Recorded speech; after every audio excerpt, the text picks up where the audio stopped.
2020 AIA Dallas Ken Roberts Memorial Delineation Competition Awards celebration. I'm Saida Basora, Executive Director of AIA Dallas. It's wonderful to have so many joining us virtually from around the world. While this year has certainly been an unusual one with our lives becoming increasingly virtual, KRob is no stranger to virtual events. We began live streaming to out-of-town participants in 2014. Tonight, we celebrate the most accomplished artists from around the world that have shared their visual poetry to enrich our experience. Now in its 46th year, the Ken Roberts Memorial Delineation Competition is the longest-running architectural drawing competition in the world. Organized by AIA Dallas since 1974, the KRob competition awards prizes to original works that best represent the artistic qualities of architecturally inspired drawings. I encourage you to congratulate our winners and to post questions for our jurors later in the program by leaving a comment on YouTube. I commend the KRob committee for their innovative ideas that are furthering the dialogue on art and design. At this time, I'd like to turn it over to our 2020 KRob committee chair, Ricardo Leon, Associate AIA, and Vice Chair Celina Sinesio, AIA. Thank you.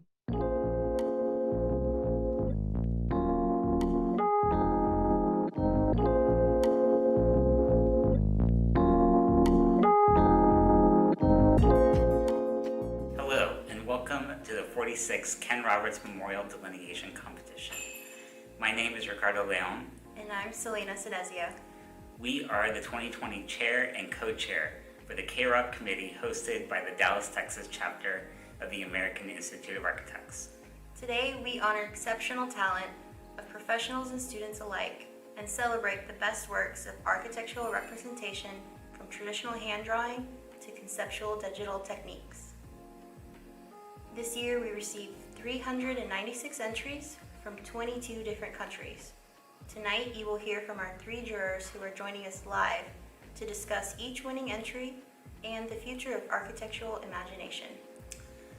Before we begin, we would like to take a moment to thank our sponsors. This year's platinum sponsor is HKS. Our gold sponsor is Mitsubishi Electric Elevators and Escalators. Contributing sponsor is Omniplan. And our in-kind sponsors are Orchestration CG and Lawton Reprographic Centers. We also would like to recognize our committee members who have contributed to planning KRob throughout the year. Special thanks goes out to Jessica Bolt, our AIA Dallas liaison, and Jeffrey Windler, our digital media specialist. Both have made this virtual event possible. And now we introduce our amazing moderator for tonight's event, Joshua M. Nason. Josh is a designer, urbanist, teacher, and community advocate based in the Dallas-Fort Worth area. He is the director of Iterative Studio, as well as an associate professor in the College of Architecture, Planning, and Public Affairs at the University of Texas at Arlington.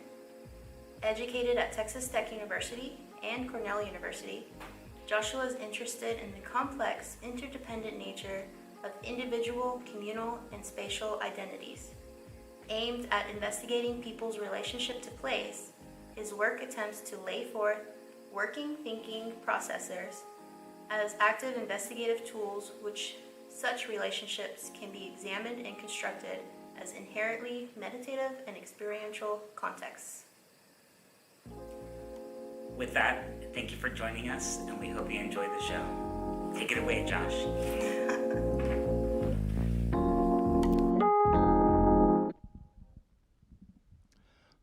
Great. Good evening, everyone. We're so thankful to have you here. And I want to again take a moment to extend some gratitude to our wonderful jurors for taking the time to look at this great work with us and to share in this wonderful discussion up till tonight and then also tonight. I want to thank Dallas AIA, all of our sponsors, and our terrific committee, because there's a lot of hard work that has gone into this, and you will see the fruits of those labors tonight. It's a little weird to see my face and to hear my bio, so forgive me if I'm shell-shocked for a second, but I appreciate the graciousness and the kindness. I want to take just a second again to talk about a little bit the history of this wonderful competition. I've had the honor of being the moderator. This is my 4th time. And each year the work is incredibly different. And it's not just different in terms of technology that might change, but it's different in the kinds of narratives and in the influences and in the manner in which we understand drawing as a discipline and as a creative measure, not just to talk about designs, but to talk about our role as architects and as architecture students in a complex and in a changing world. And while this year is our first year to be fully automated online, and we certainly hope to be in person next year, this is not our first chance to do some of this online. And so I also want to extend a welcome and appreciation to all of you that are tuning in from around the world, and we hope that you enjoy this evening tonight. It's my great honor to actually introduce each of our jurors. And to let you know a little bit about the format tonight, we're going to do an intro, a bio, and then a short presentation from each of our 3 jurors, and then we will jump straight into the awards. And I'd like to start by introducing our first juror, Anna Puigjaner, who's the co-founder of MAIO. Anna Puigjaner is a PhD architect, researcher, and editor, co-founder of MAIO, an architectural office that works on flexible systems where notions such as variation, ephemeral, or ad hoc permit theoretical positions to materialize. Her personal research is focused on alternative domesticities that are able to reshape preset social structures. She is currently teaching at the Graduate School of Architecture, Planning, and Preservation, or GSAP, at Columbia University. Formerly, she taught at Royal College of Arts, London, and at the Barcelona School of Architecture. She has also lectured at Yale, Harvard, FAU, Lisbon, and Brussels School of Architecture, among other universities. During these last 6 years, she was also in charge of running the magazine Quaderns de la Arquitectura y Urbanisme. MAIO's work has been published in magazines such as Monocle, Domus, Architecture, AU, Architectural Review, and Detail, among many others, and exhibited at the MoMA in New York, the Royal Academy of London, the Art Institute of Chicago, and Storefront for Art and Architecture. MAIO participated at the Venice Biennale in 2016 in the Spanish Pavilion, was awarded the Golden Lion at the Chicago Architecture Biennale in 2015 and 2017 editions, and curated a weekend special at the Biennale di Venezia in 2014. The work has been awarded several times, including FAD Opinion Award 2017 for Architecture, FAD Award 2016 for Ephemeral Interventions, FAD Award 2015 for Thought and Criticism, FAD Opinion Award 2013 for Interior Design, and Arquia Proxima Award 2014. Anna has been a finalist of the Rolex Mentor and Protege Initiative 2016 and awarded for her research Kitchenless City with the Wheelwright Prize in 2016 from Harvard GSD. Anna, thank you for joining us. Thank you very much for such a kind introduction. And first of all, I want to thank for the invitation to be part of this jury. As you will see, has been a pleasure, and it was an honor to be able to review such an excellent work. I want to thank AIA for inviting me, and especially KRob organization.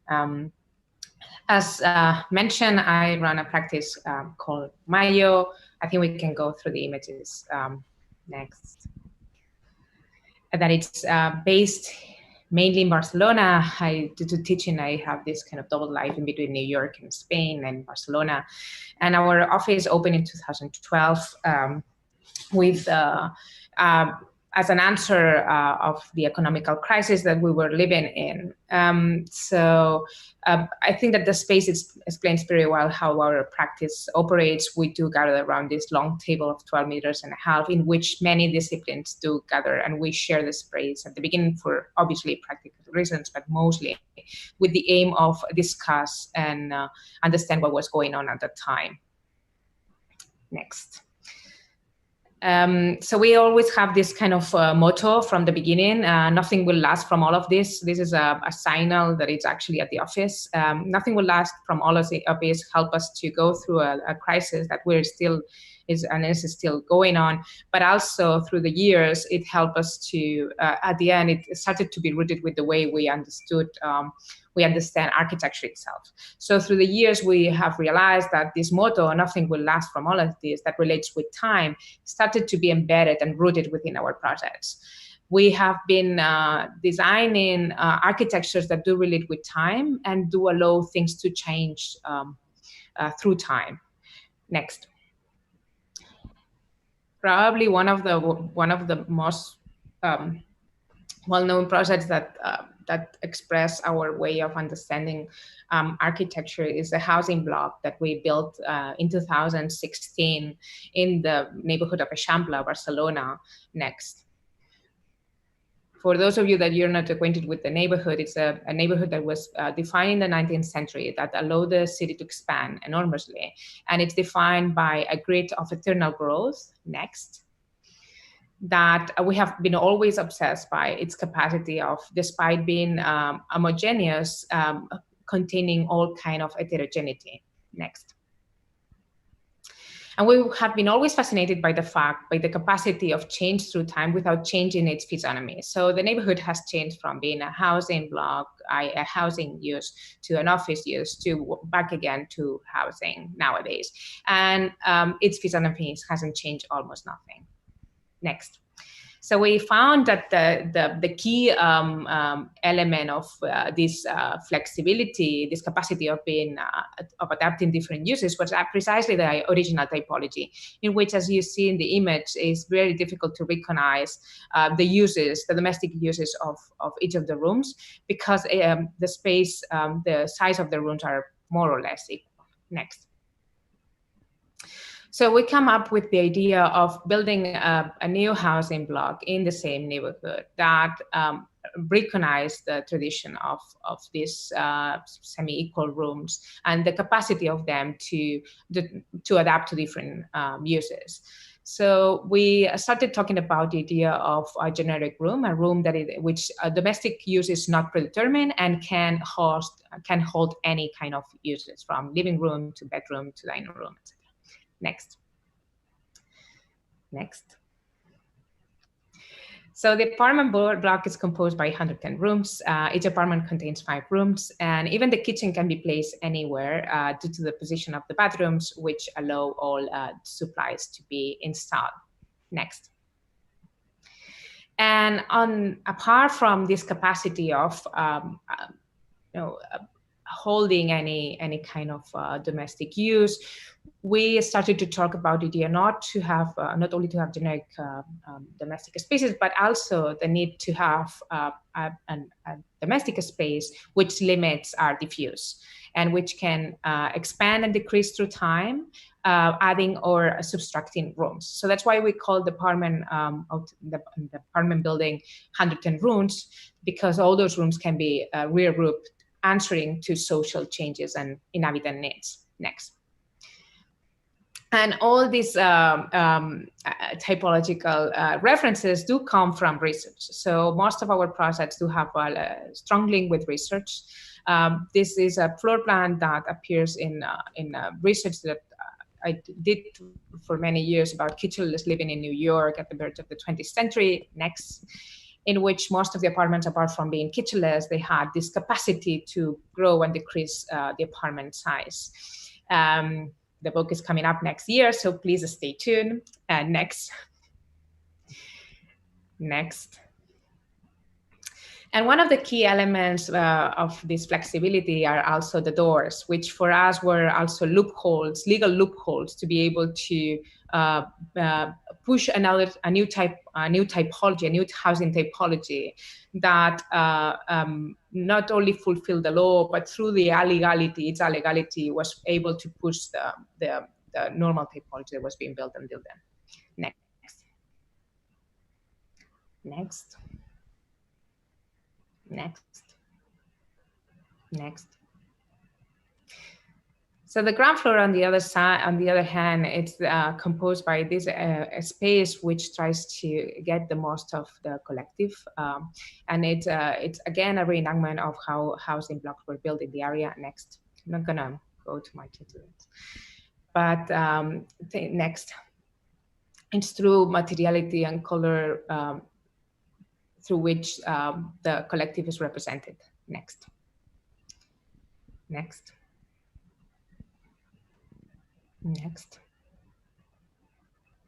One of the things that we wanted with the ground floor was precisely to raise this ambiguity of this urban character of these entrances and its collective character by opening the patio to the exterior, not only to allow a better air quality, but also to allow the rain to come in indoors, embracing the ambiguity of the condition of the indoor space. Next. Next.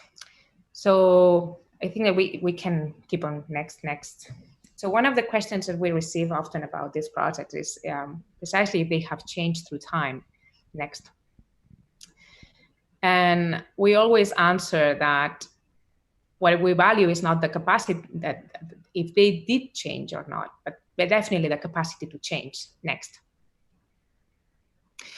We have been obsessed with the need of dismantling the modern house through which, and the modern housing typology, through which a lot of biases have been defined, gender biases, race biases, and age biases. So that's why we do take a lot of effort on collective housing and trying to dismantle persistent typologies for a better welfare.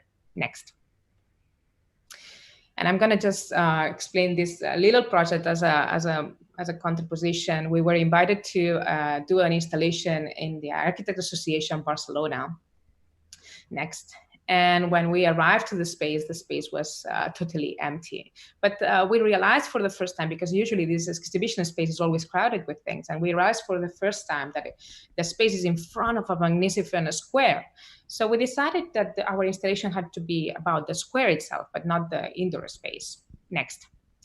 So next, this is the space in front of it. And we hire a topographer to just draw this as a space in front of it, thinking that through the drawing, we could unveil things, as we have seen with your drawings. And what happened is very stupid and very common. Everyone should know that in the lower points, there are the two drainage of the public square. Next.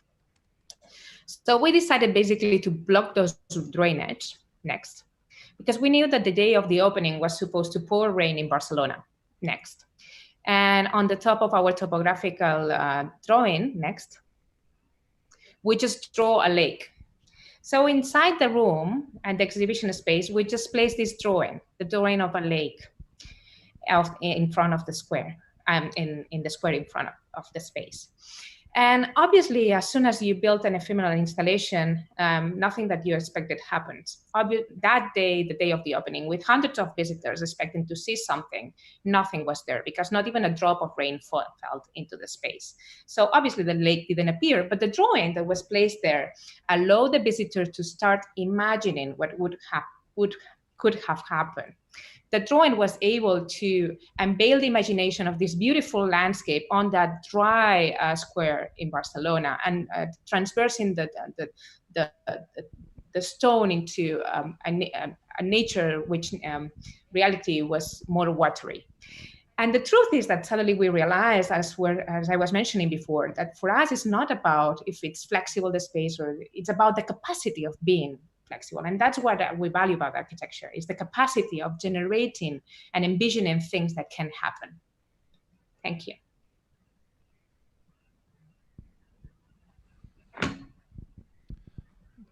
Great. Thank you so much, Anna. It's such an honor to have you with us here.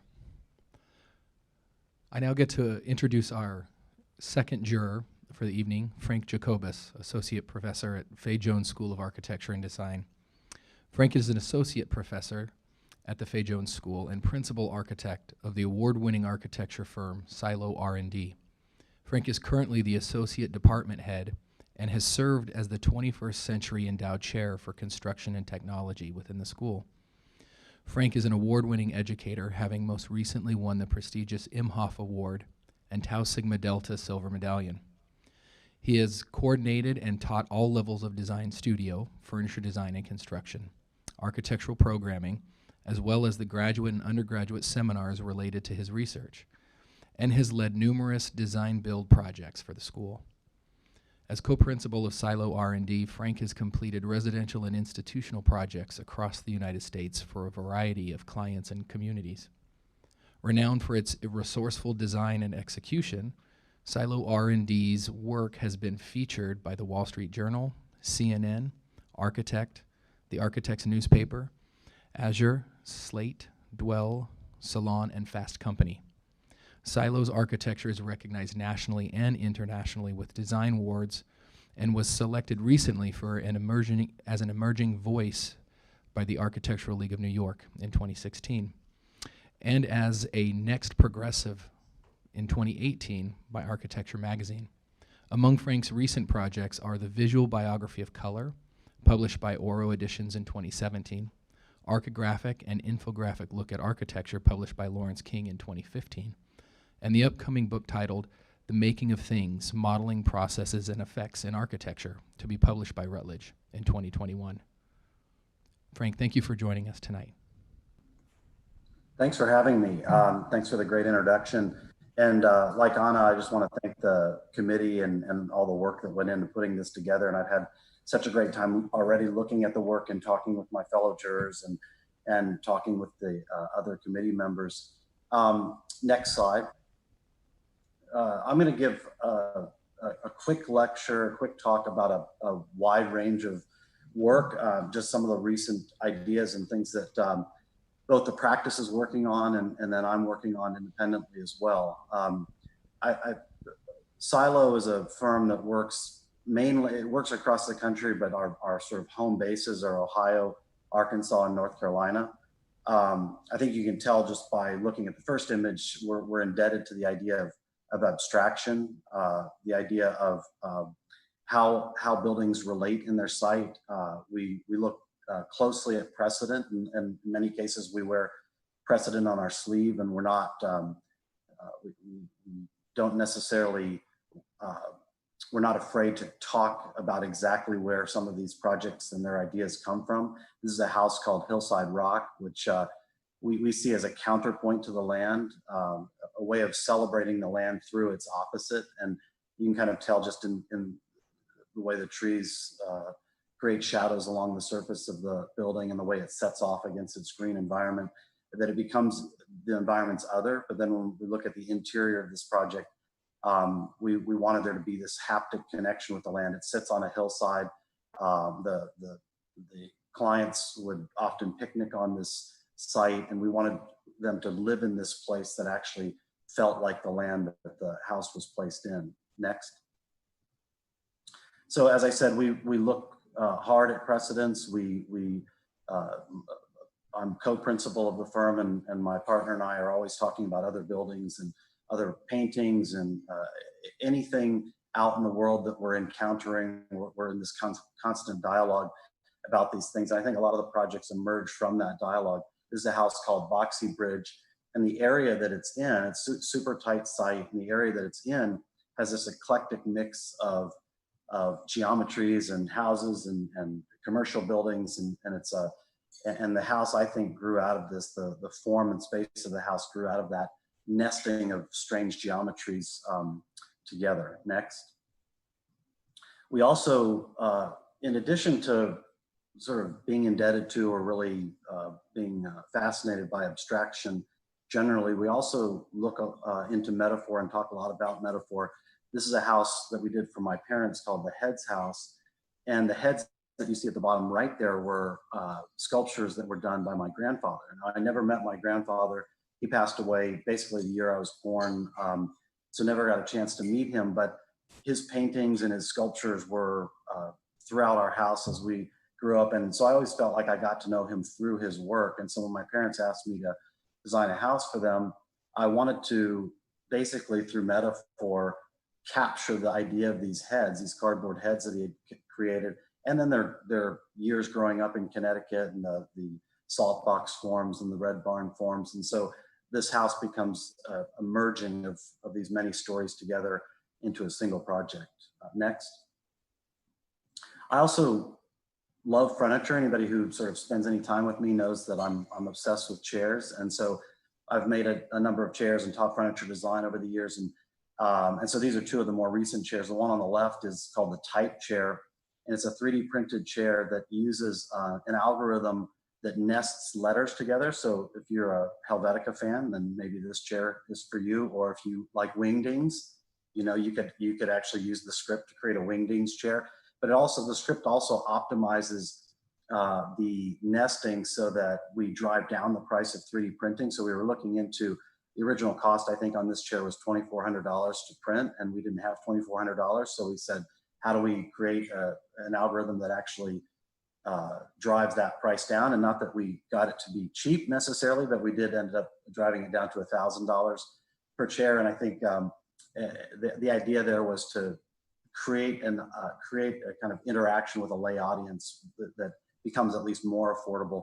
The chair on the right is called the proxy chair, and it's actually made out of wood paste that's a kind of coming from sawdust material that we printed using an electric caulk gun.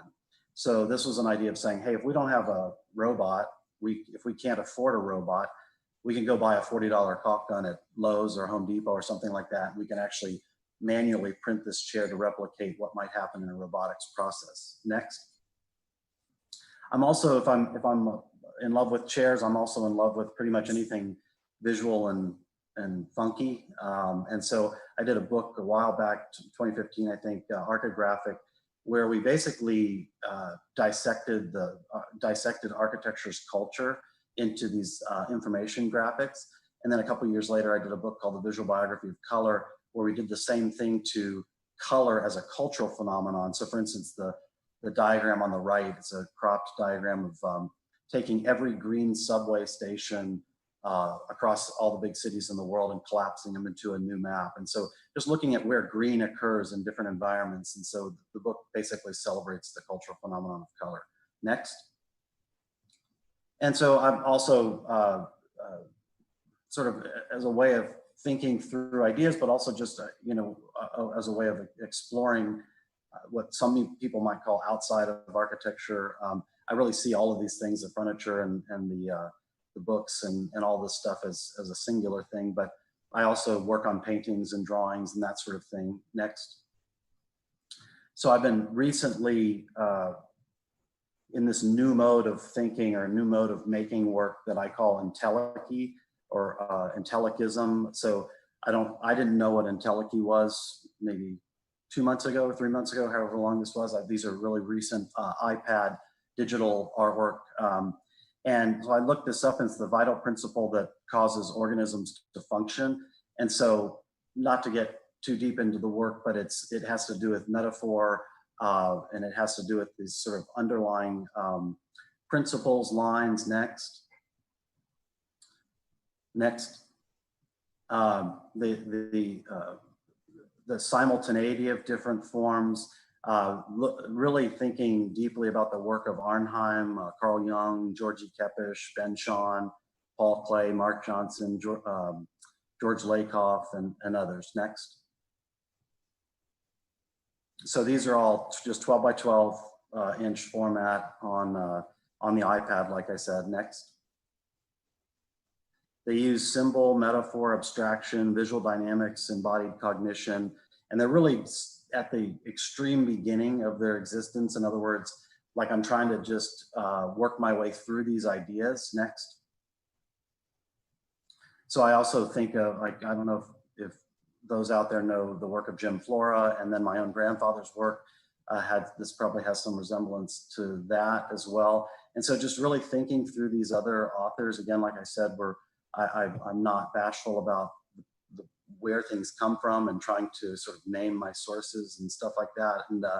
And so they're so far at the beginning that I'm trying not to over intellectualize the process and trying to just be more intuitive about it. Next.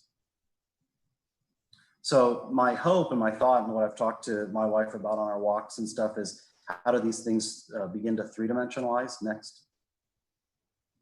And so how do I begin to draw from this language into three-dimensional form and use the same sort of mentality that I'm using in the two-dimensional package to move it into three-dimensional without just trying to literally make that transition. Next.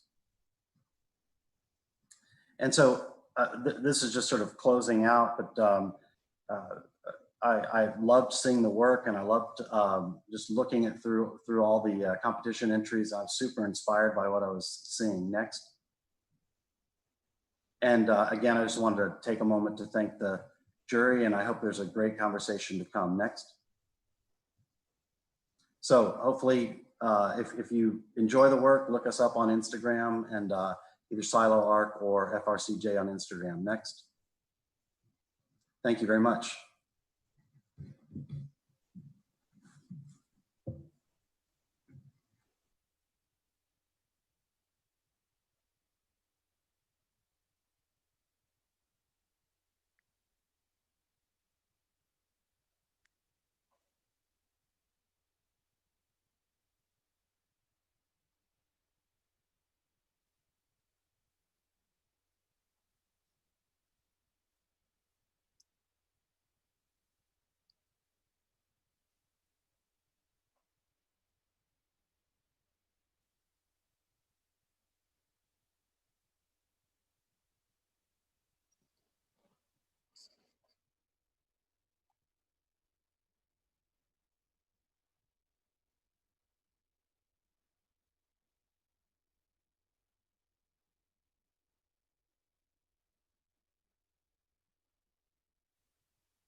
Okay, I apologize for the delay.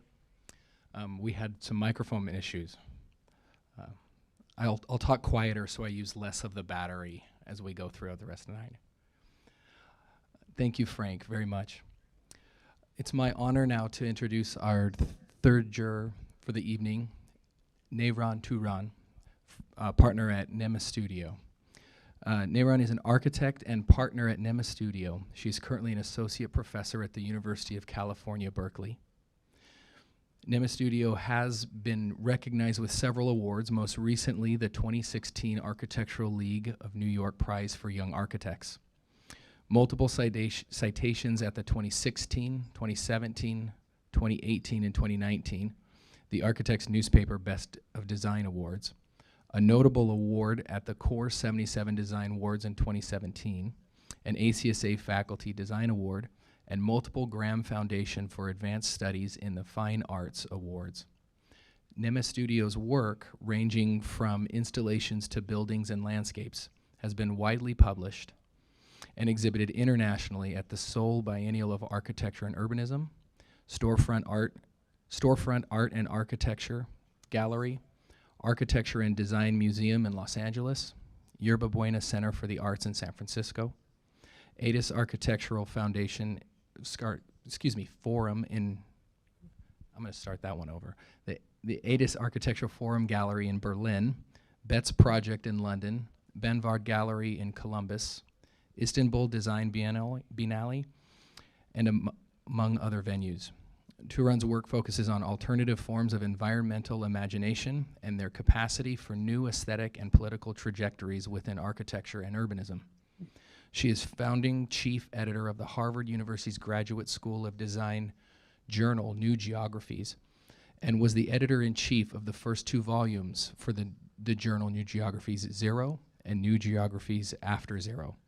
Her recently published book titled Architecture as Measure by ACTAR 2020 has been awarded the Graham Foundation for Advanced Studies in the Fine Arts grant. Turan has been selected to curate the Pavilion of Turkey in the 2021 Venice Biennale International Architectural Exhibition. Neyran, thank you for joining us. Thank you very much for the intro. And I, again, would like to thank AIA Dallas and the committee and the jurors for a very interesting discussion this morning. And I really enjoyed reviewing the work. And like the other jurors tonight, I carry both the hat of someone who's invested in the practice of architecture or simply the world of making things and techniques next. And at the same time, the hat of someone who's interested to think about the ways in which architectural knowledge is produced through paying close attention to its positioning in the world. Next. My architectural practice, NEMESTUDIO's work, reflects those two sensibilities. Our work is comprised of commission projects in various scales, from building design, installations to speculative projects. On the one hand, we're interested in the unfamiliar interpretations of familiar, ordinary, or even banal architectural questions and their capacity for nuanced engagements with reality. Here, for instance, you're seeing a work in progress for a commission project for a house, which investigates parts of a house, both in its composition and its interpretation of domesticity. Next.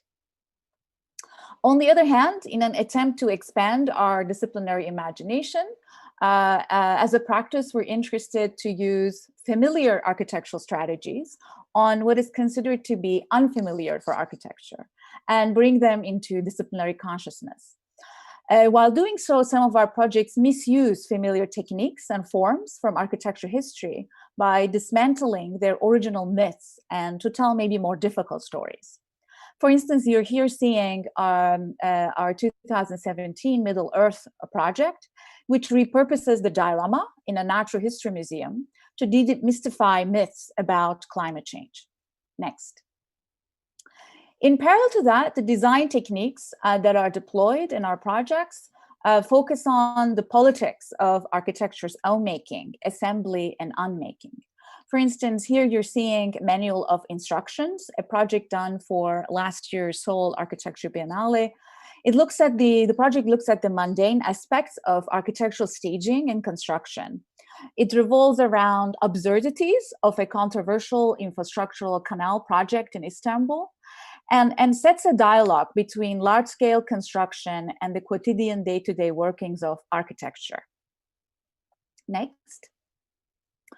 Another project, Our Junk, Their Ruin from 2018, treats images as constructed things. Here, for instance, we're seeing a drawing from the project on the top left and the disassembly of the same image on the right. Next. In that way, as a practice, we're interested in the relationship between the politics of the content of our images and the politics of how we choose to make, compose, communicate, and even sometimes disassemble those images. Next. New Cadavre Equi is another example for this. It's a project that restages the making of digital images as part of architecture's own materiality. The project consists of 4 buildings whose forms are created via a sampling process of digital ready-made objects. As an almost new surrealist cadavre equi, each building investigates questions of assembly, ruination, and waste. Here you're seeing one of the buildings in the project.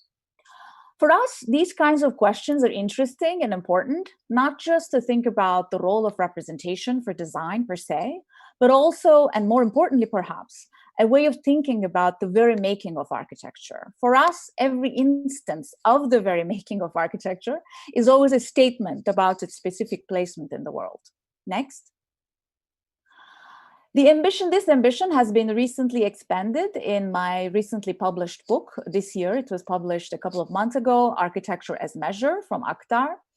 The book is about climate change, and it invites an architectural planetary imagination that does not see climate change merely as a technical problem to solve, but as a cultural and political source around which our discourses of representation and imagination can shape. All of these ideas speculate on architecture as a measure against which such an imagination might be read. Next. Likewise, the main ambition of the book has 9 essays that are written by myself, and each chapter presents a project of NEMESTUDIO. So the main ambition of the book is to provoke unconventional collisions between the ideas of the quotidian familiar and the planetary unfamiliar. There are topics ranging from materiality, form, representation, and these collisions not only stage and reflect on broader concerns of our present condition, but more importantly, their aspiration is to resituate architecture's engagement with the world through those specific architectural questions that I mentioned. And the main ambition is to propose a different kind of inner focus and a different form of engagement with the world for architecture. Next.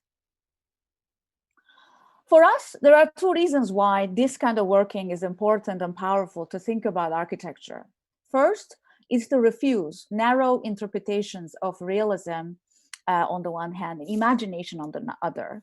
Instead of too much realism that might associate architecture a bit too quickly as a consequence of secured descriptions and facts, and instead of too much imagination sometimes, which might associate architecture too quickly with just narrative and just fantasy and lavishness, and sometimes carefully avoid confrontations with the real, we're really interested in that niche space, in between space, which we call slightly unfamiliar realisms, that has a very interesting relationship with realism, but also imagination. Next. Second, why we find this way of working productive is their provocation. Here right now, you're seeing a project that was done a while ago, 2015, of an imaginary museum that presents a kind of mining to the world, like a let's say new natural history museum for post-Anthropocene, I guess. So for us, this way of working is important and powerful because of their provocation for new forms of attention for the worlds we design, the institutions we build, and the systems of knowledge and value through which we imagine. And imagine, by imagine, we really mean to see and learn to see. We're interested in the potential of these kinds of awareness in dismantling also archaic assumptions and power structures in our discipline and rebuilding future foundations. So simply a search for other kinds of imaginations and representations like these projects is perhaps one of the many ways and important steps towards just that. Thank you. That's it.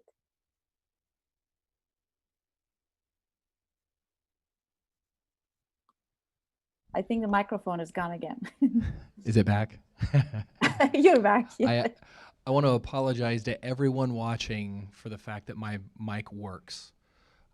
It would probably be much better if you didn't have to listen to me. Neyran, thank you so much. It's quite an honor to share this panel with the three of you. Each of you have work that I find compelling and interesting, and even more importantly, challenging, things that make me see things differently and make me want to understand architecture in a wider view. And I look forward now to actually transition into the awards portion of this evening. So to give you a little bit of an idea of the process and how this is going to go for the evening, I want to tell you a little bit about how we got here. And so the numbers were read earlier, but nearly 400 entries from over 20 countries, 22 countries, worldwide to put forth this amazing work. And what happens is that work gets deposited into a secure digital format that all the jurors go through and look at all of the work individually, having no idea where that work came from or who did it, and get to rank and add comments and vote before they even come together. And when they come together as a team, go through all that work again and look at it in detail and actually share some conversation and some discourse around the work. And then only after the awards have been designated, which project wins which award, we get to see who did it. And so no one on the committee or the team actually knows which piece was done by whom until the awards are actually given out. And I'm really looking forward to not only seeing this work, but also engaging in some discussion around this work, because it was incredibly fascinating. I will say there was quite a variety of work that was flagged and of interest to the jurors. And I will say that many of the categories did not have a lot of overlap at the beginning of the discussion, that the work was so good this year that many pieces came in with awards and citations, and it was quite difficult to pick just one winner in each of these categories. And so again, thank you for all of you that have done tremendous work and submitted it to this year's competition. And with no more listening to me, I want to actually start to talk about the awards as they were handed out. The first category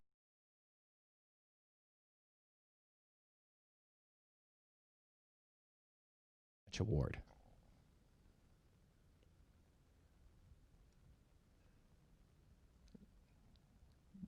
And the winner of this award goes to Sergei Kuznetsov. And after each of these awards, we're going to actually turn it over to a juror to actually talk about this work specifically. And I believe that Anna, you were the one that would like to actually talk about this work by Sergey, correct? Correct. Correct. Great. My sincere congratulations to the author. We were fascinated by the technique, by the how the drawing captures a moment in time. We have discussed about many things that will be unveiled through all the awards, but one of the things that we were reflecting on is the capacity of the author to acknowledge what the technique allows. So obviously drawing by hand while traveling demands to be quick, demands also to capture a moment in time. And this drawing definitely captures a moment in time. And it's through not only the use of color, but how the image diffuse the architecture of the scene also captures that moment in time, that enables also to see the critical eye of the drawer. One of the things also that we were reflecting on when you are reviewing and seeing so many works together is that through revising all of them together, you understand how the idea of traveling is understood. And there is one when we started to discuss precisely the need of understanding the travel sketch in a different manner.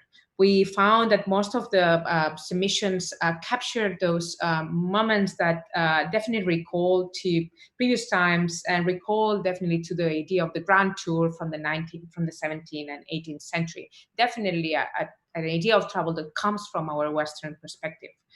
And we start discussing how those traveling sketches could capture our ways of traveling nowadays, going beyond the romanticism of the action of traveling. But again, from this particular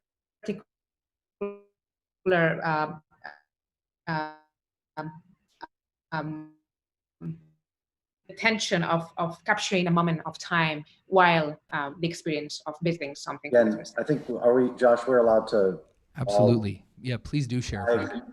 Yeah, and I concur 100% with Anna, and you know, drawings to me, we've all who have worked on them know that point where things begin to happen in a drawing that in some ways maybe was unintentional or out of one's control, but and very difficult to replicate, but seems to work so well. And to me, this drawing has that in spades, and the sort of freedom of gesture within the drawing. We were talking about these, you're about to see them, but these really bright yellow spots, maybe the spots of sun against this blue background. And then the piazza itself. I mean, there's just so many things in this drawing that seem like one wonders whether it's like it was in control of the author completely, or just these really beautiful moments that happen and the author takes advantage of them. So we saw a number of just mind-blowing drawings in this, but this one had something a little bit more that just was this kind of special moments that were captured within the work. So congratulations. I also want to add just a small thing. I think other fellow jurors said it so beautifully that I think I have one last thing to add, which is for the travel sketches, it is usually this gratification, right? We see the object, we see the monument, the artifice, and then it's you know, represented directly at that moment in time. But in this drawing / a kind of painting, let's say, technique, the object is there, but it's also, let's say, kind of gratified, if I can say, decomposed. Like the way that it's drawn, you have the legibility of the monument or the object, but the way that the author interacts with the objects was super interesting to us. That if you zoom in, I'm sure if we were able to see this image in person, we would even have more to kind of discover on the space of the drawing. So congratulations.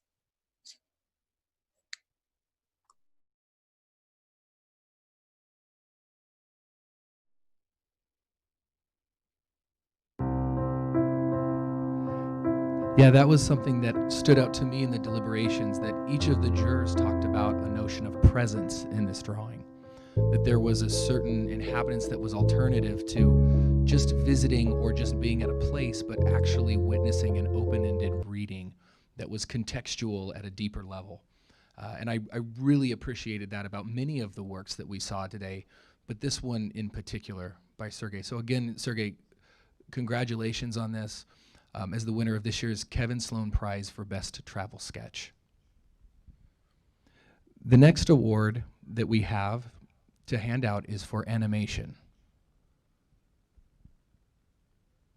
And the award for excellence in animation goes to Gay Guo of Columbia University GSAPP. And Anna, I believe you're taking the lead on this one again, correct? Yes, I will. Yeah, about animation.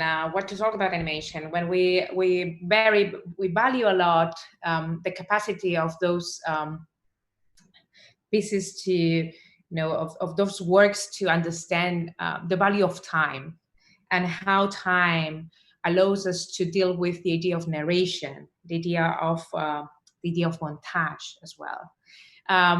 This work, I totally recommend everyone to watch it. Is fascinating by the fact that understands this capacity of narration through a moving image and taking the audience as as a spectator that not only navigates through the architecture but perceives the architecture in almost magical manners.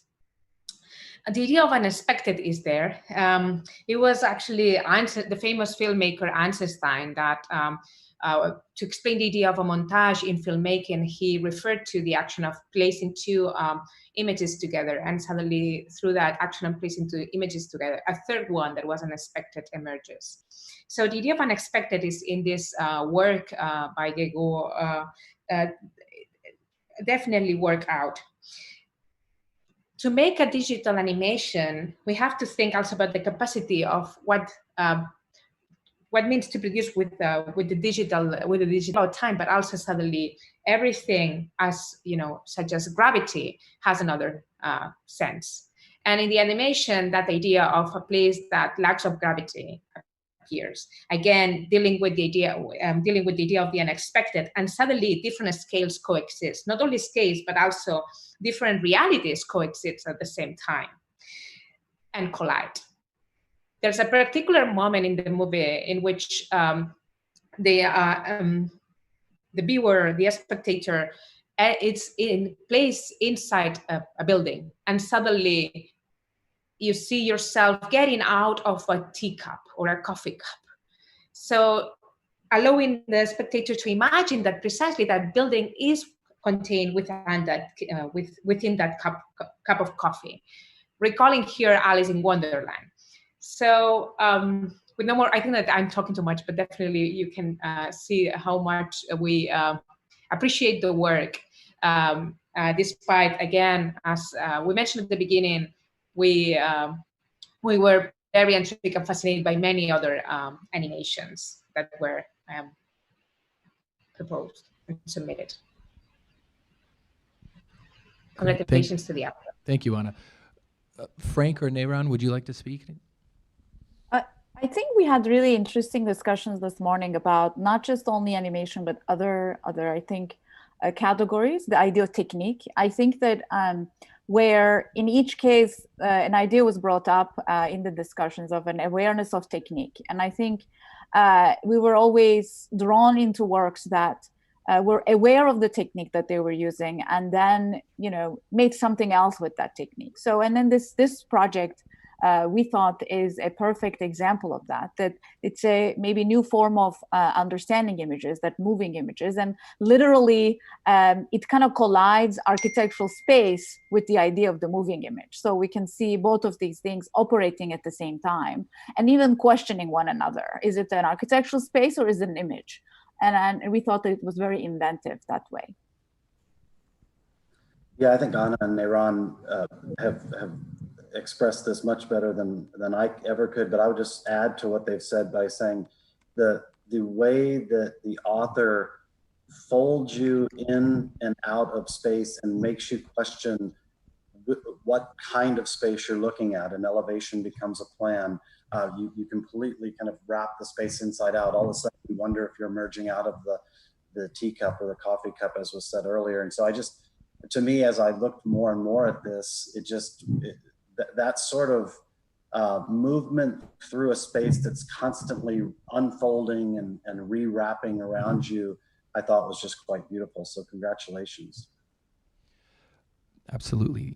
This seemed like one of the works that was linked indelibly to the role of the animation. It wasn't a drawing with movement. It was actually using the time and the sequence to tell the story of the drawing, that the content was absolutely linked to the way that the content was delivered.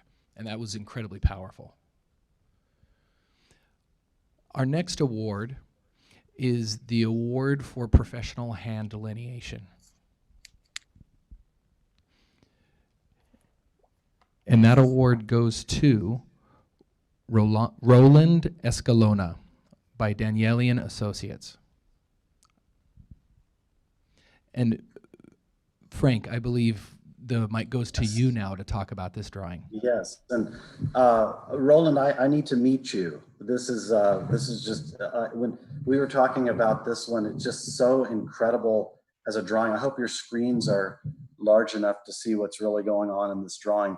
So just to give some background, this drawing imagines replacing favelas or other informal settlements with a type of American suburbia. And so that alone to us was a amazing kind of thought experiment as a drawing. And so that to me was just incredible. And then it's also simultaneously a thought experiment and a provocation. You can imagine the kind of politics involved in the thought experiment that I just mentioned. So that was amazing. And then, you know, the drawing itself has this strange combination of intensity and calm. When one zooms in close enough, they see the intensity of the line work. And as we were thinking about it, there's also this, I can imagine at least this calm of the actual meditative experience of crafting each one of these lines as the author places them in there. So there's this kind of frenzy in that, but then there's also, I imagine, a calming that happens there. There's also something that appealed to us is this notion of horror vacui, the idea of this fear of empty space and the filling out of space because of that fear. But with all this, like all the complexity that we're seeing, the drawing, you know, you could have a drawing that just fills the page and then doesn't express itself as well as this one. But you see here the figures, the white of some of these houses become figures that become another kind of calm, another sort of pause within the drawing itself. Otherwise, it might just be too much. And then it's probably reading way too much into this, Roland, but I was thinking about the gables and the entire movement of this picture upward. And so in some ways, there's this positive message in this. Everything is kind of flowing upwards. And so we get this kind of, to me, there's a mixed messaging. We could talk about this one for an hour because it's like, is this right to play to, you know, the whole thought experiment seems strange, but it seems like totally worth doing. And so anyway, congratulations. It's just a fantastic drawing. And at some point, I would love to meet you and just figure out what goes on in the mind of a person who's willing to put all those little lines on a piece of paper.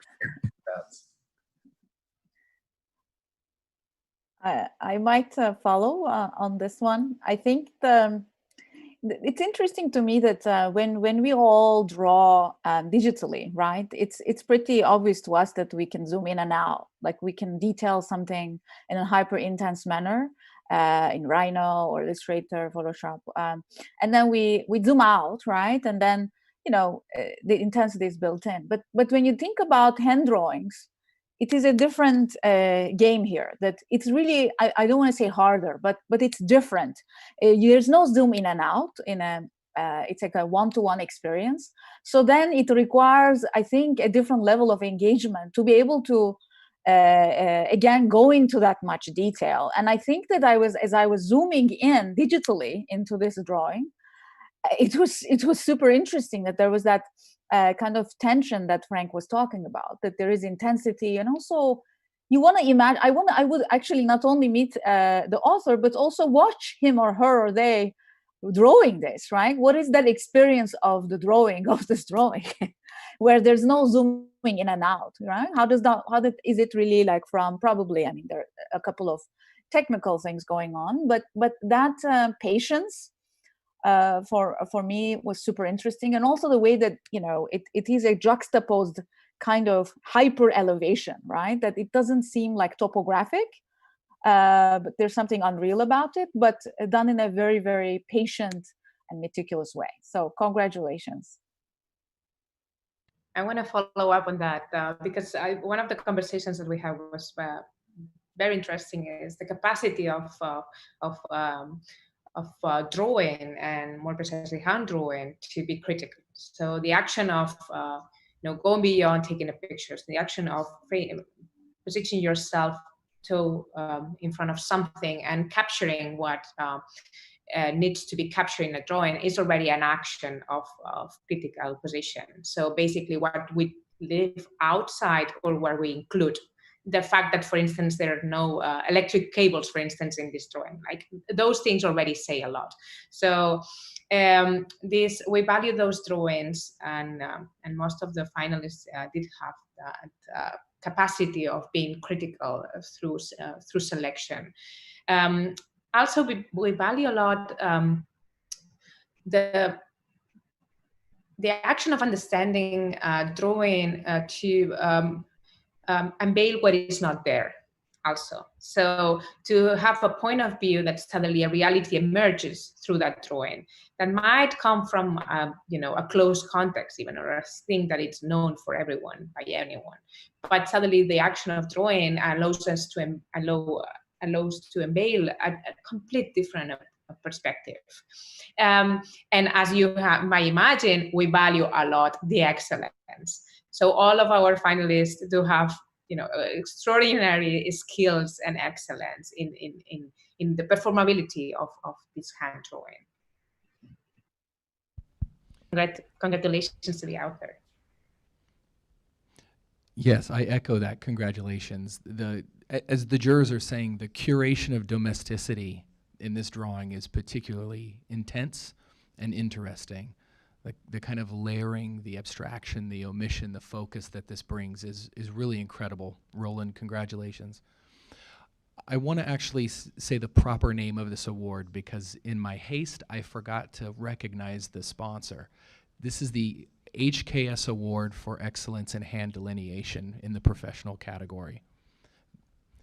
And next is the HKS Award for Excellence in Hand Delineation for the student category. And that award goes to Manuel Zermeno at Princeton University. And Frank, I'd like to turn the time over to you again to talk about this drawing. Okay, great, thank you. Just to give some context to the viewers on this one as well. So this is a visual examination or mapping of 3 films, Chinatown, Blade Runner, and Pulp Fiction. And so it's portraying these different times, let's say in LA, in Los Angeles, 3 different time periods in Los Angeles. And so this is another one where you have to get close to it to really appreciate. And I think there's some close-up images here. Really amazing, just the sort of orchestration of pattern and shape, the way that different drawing techniques that we're familiar with as architects are in some cases used directly, in some cases dissected and unfolded. It made us think of Bernard Tschumi, some of the earlier work of Bernard Tschumi and of Daniel Libeskind. It's just a beautiful mapping of these events. And I'll also say the technique is pretty amazing.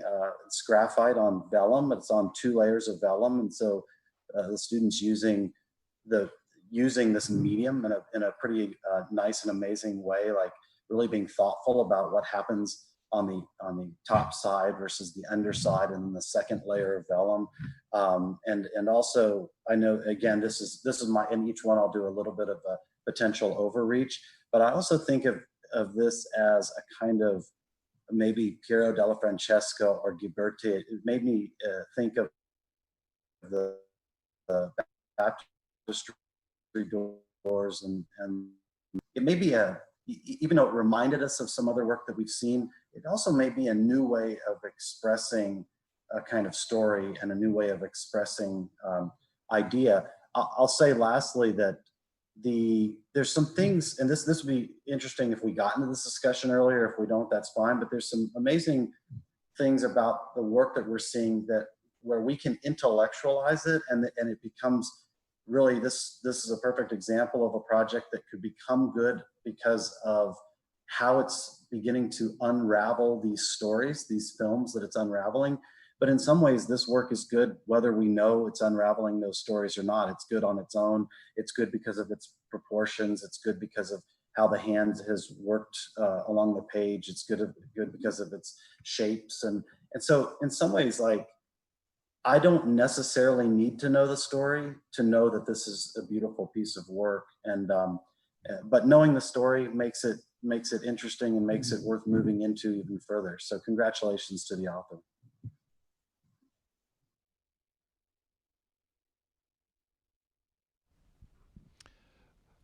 Anna or Neyran, would you like to say anything about this one? I can jump in. I think that, yeah, to follow up those comments,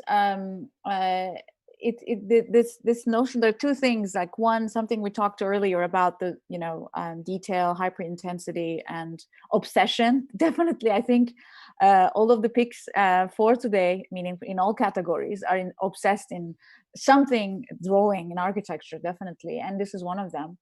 The obsession is here, and again, the references to Tschumi and others it's fascinating that the story, I want to expand on what Frank started. There are kind of, I think, many stories in a drawing, right? Like, one is and I totally agree that drawing stands on its own, right? It has the capacity to tell actually more stories than what the text says, right? Like, the text describes what this is about those films, but there are more things going on. And I think we're always drawn into or excited when the making of it, the drawing itself, presents other things than the text itself as well. So that there's some, I don't want to say autonomy, but some actually self-consciousness and awareness about its making, that it has more in it. It's richer than even explanation. I think that personally, I'm always drawn into that. And I think in our discussions, we were drawn into that too. And I find that fascinating. And we can talk about that in the discussion session of the work and its text. I think that's actually a very fruitful conversation that we can have later. Congratulations to the winner. I want to expand those previous my colleagues' comments, because one of the things also that we were talking about during the jury sessions has been precisely this the reflection on architectural drawings. So we are in a moment of time, and we're in a historic moment of change, and we are aware of the colonial connotations of our own discipline, and how drawing is certain drawings are architectural drawings are charged with history, and we cannot deny, for instance, that the axonometric and the use of axonometric has been always related with military purposes, or how architectural drawings also have been used not only to pass culture from over time, but also used as tools for colonization to impose one culture on top of the other. So we have to be critical with the way we draw, and we have to think about ways of how can we, draw architecture while being critical with our history, our own representational history. So this drawing for us allows us to talk about ways in which architecture can be expressed, going beyond the classical formats as section, floor plan, perspective, axle, etc. And that's why we find it, among other reasons, fascinating. Congratulations to the output. The discussion that came from this one was so varied and deep, from the references to the conflation of time to this notion of colonialization. It was quite provocative in what we were able to talk about as a group earlier today. And a couple of these things I hope we can come back to at the culmination of the rewards, so that we can dig into this idea of representation, of colonialization, of technique, all these things that we think are incredibly important for drawing today. Manuel, congratulations again. Wonderful work. Our next award is the Award for Excellence in Digital Hybrid Media. And the award goes to Gary Chung of Toy Manufactory and University of Michigan. And Neyran, will you lead us into the discussion on this one, please? Sorry, I said of course, but in a muted way. So this drawing was, I think, captivating for all of us, all the jurors, and for a couple of reasons. And I want to expand onto some of them, and the fellow jurors would. There are always a lot to say. First of all, we were drawn into it because first, as a drawing, and it's obviously like a drawings within a drawing. We see two sections of a cyclic home. That's what the project. It's a project and a drawing. It's a proposal for a kind of moving kind of housing unit, let's say. And first, as a drawing, beyond, just to follow up what we discussed before, beyond the topic and the content of it, we were drawn into the intensity and the obsession and the detailing of the drawing itself, considering that this is a speculative, just drawing competition, right? The reason I'm saying that is when we are presented with, in architecture, either competitions or projects with the idea of speculation, sometimes there's this misunderstanding that everything is okay, or by that I mean everything goes, it's easier to speculate than make real things, and vice versa. We've probably been presented thoughts and questions like that in our schools or in our kind of practice, but we all know that that's not true. And I think this drawing is an example of that. There's a conscious kind of meticulous, let's say, detailing of this project, first of all, like as if it is being built, as if it's being constructed, right? So that there's that kind of consciousness that it is a thing in the world, it's an object in the world. And also the way that if you zoom in to the, again, to the drawing itself, you're presented with different notions of intimacy and domesticity. There are details about some plants and everything. It's not just the architectural object itself that actually is treated with that detailing, but everything else. Like everything is almost like equal. It's a democratic kind of space of a drawing where an object and a wall detail, everything on there has the same attention, even the sky, even the way that the sky and the kind of environment is drawn.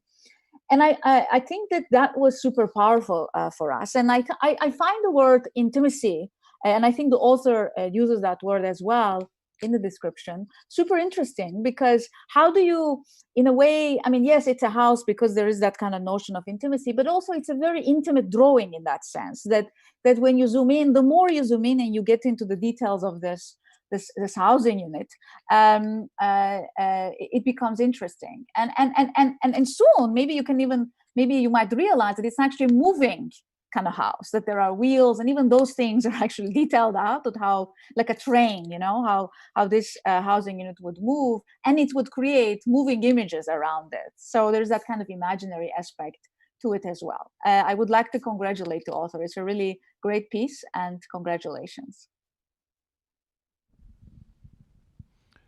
Anna or Frank? Yeah, I could follow up with just a few words. That was beautifully put, Neyran. This drawing to me has just got so many intricacies in it.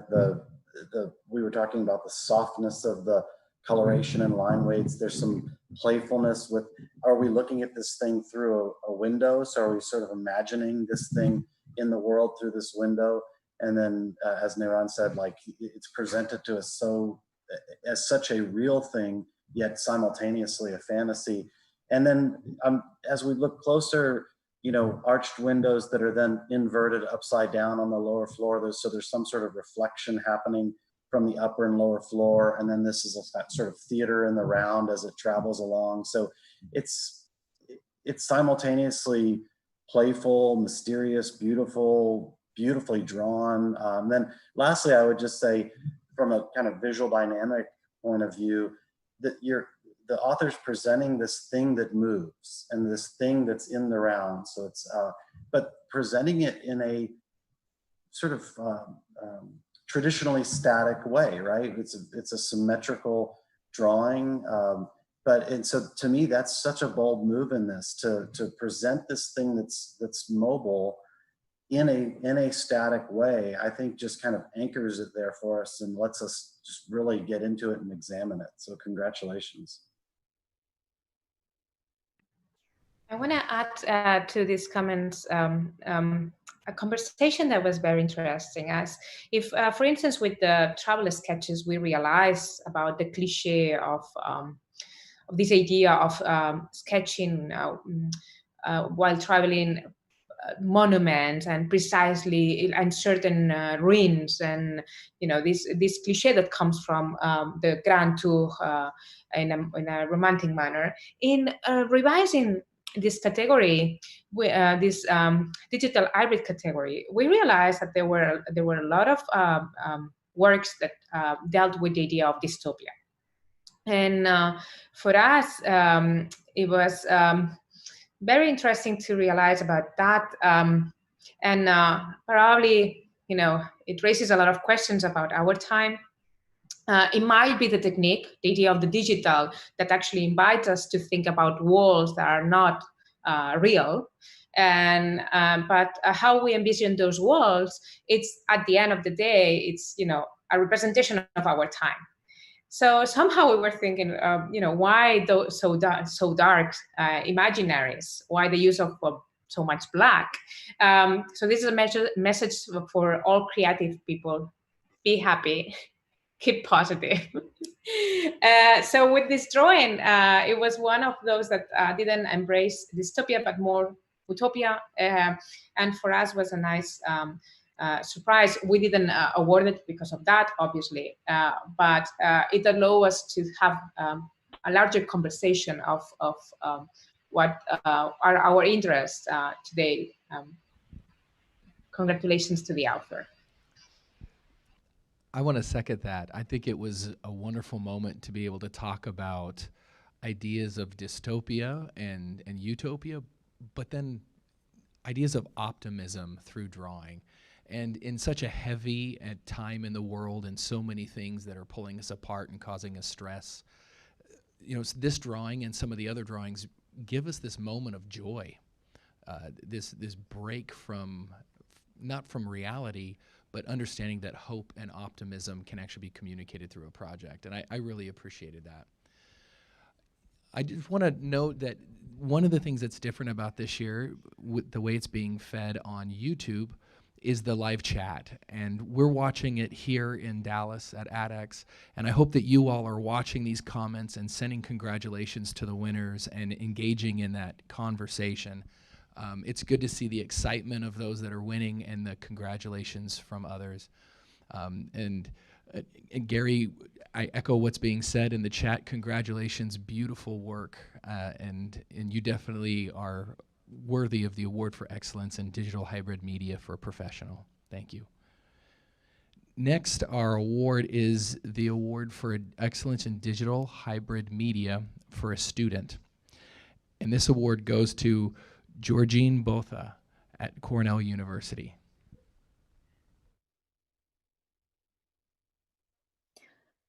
Okay, yeah, congratulations. So I think that one of the things that's, this is one of those moments where we're doing this digitally, because I keep saying Zoom, and I'm going to use the same word. It is one of those drawings that you have to Zoom if you're watching it. The drawing is really, if you look, I mean, actually, now it's very small in my screen. It presents first, let me do the double reading. First, you can read it as content, where it is, it's shouting technique, but let me do the opposite now, that it's a view, you're from a view from a train, and you're looking into a country house, a Japanese country house, and then in the back you see a view again. So there's like these three, there's a foreground of the train booth, let's say, there is the house back, and then there's another view in the back. So there's this kind of let's say depth that's embedded in the drawing. Second, so it's as simple as that a space looking into something else. But then when you pay attention, it is really a drawing that's obsessed with light, and more precisely shadow. How to create kind of because you're looking into something and into something, to create a layering of tonality of shadow within the space of the drawing, which is one of the most, let's say, classic problems in architecture. How to, I mean, if you look at the history of shadow, it is the history of drawing, right? Like how to create a depict shadow in the space of the drawing. And the drawing does something interesting, which is takes that question of shadow and tries to obsessively create that tonality, a difference of tone, through hatching. So layers and layers of hatching juxtaposed onto one another.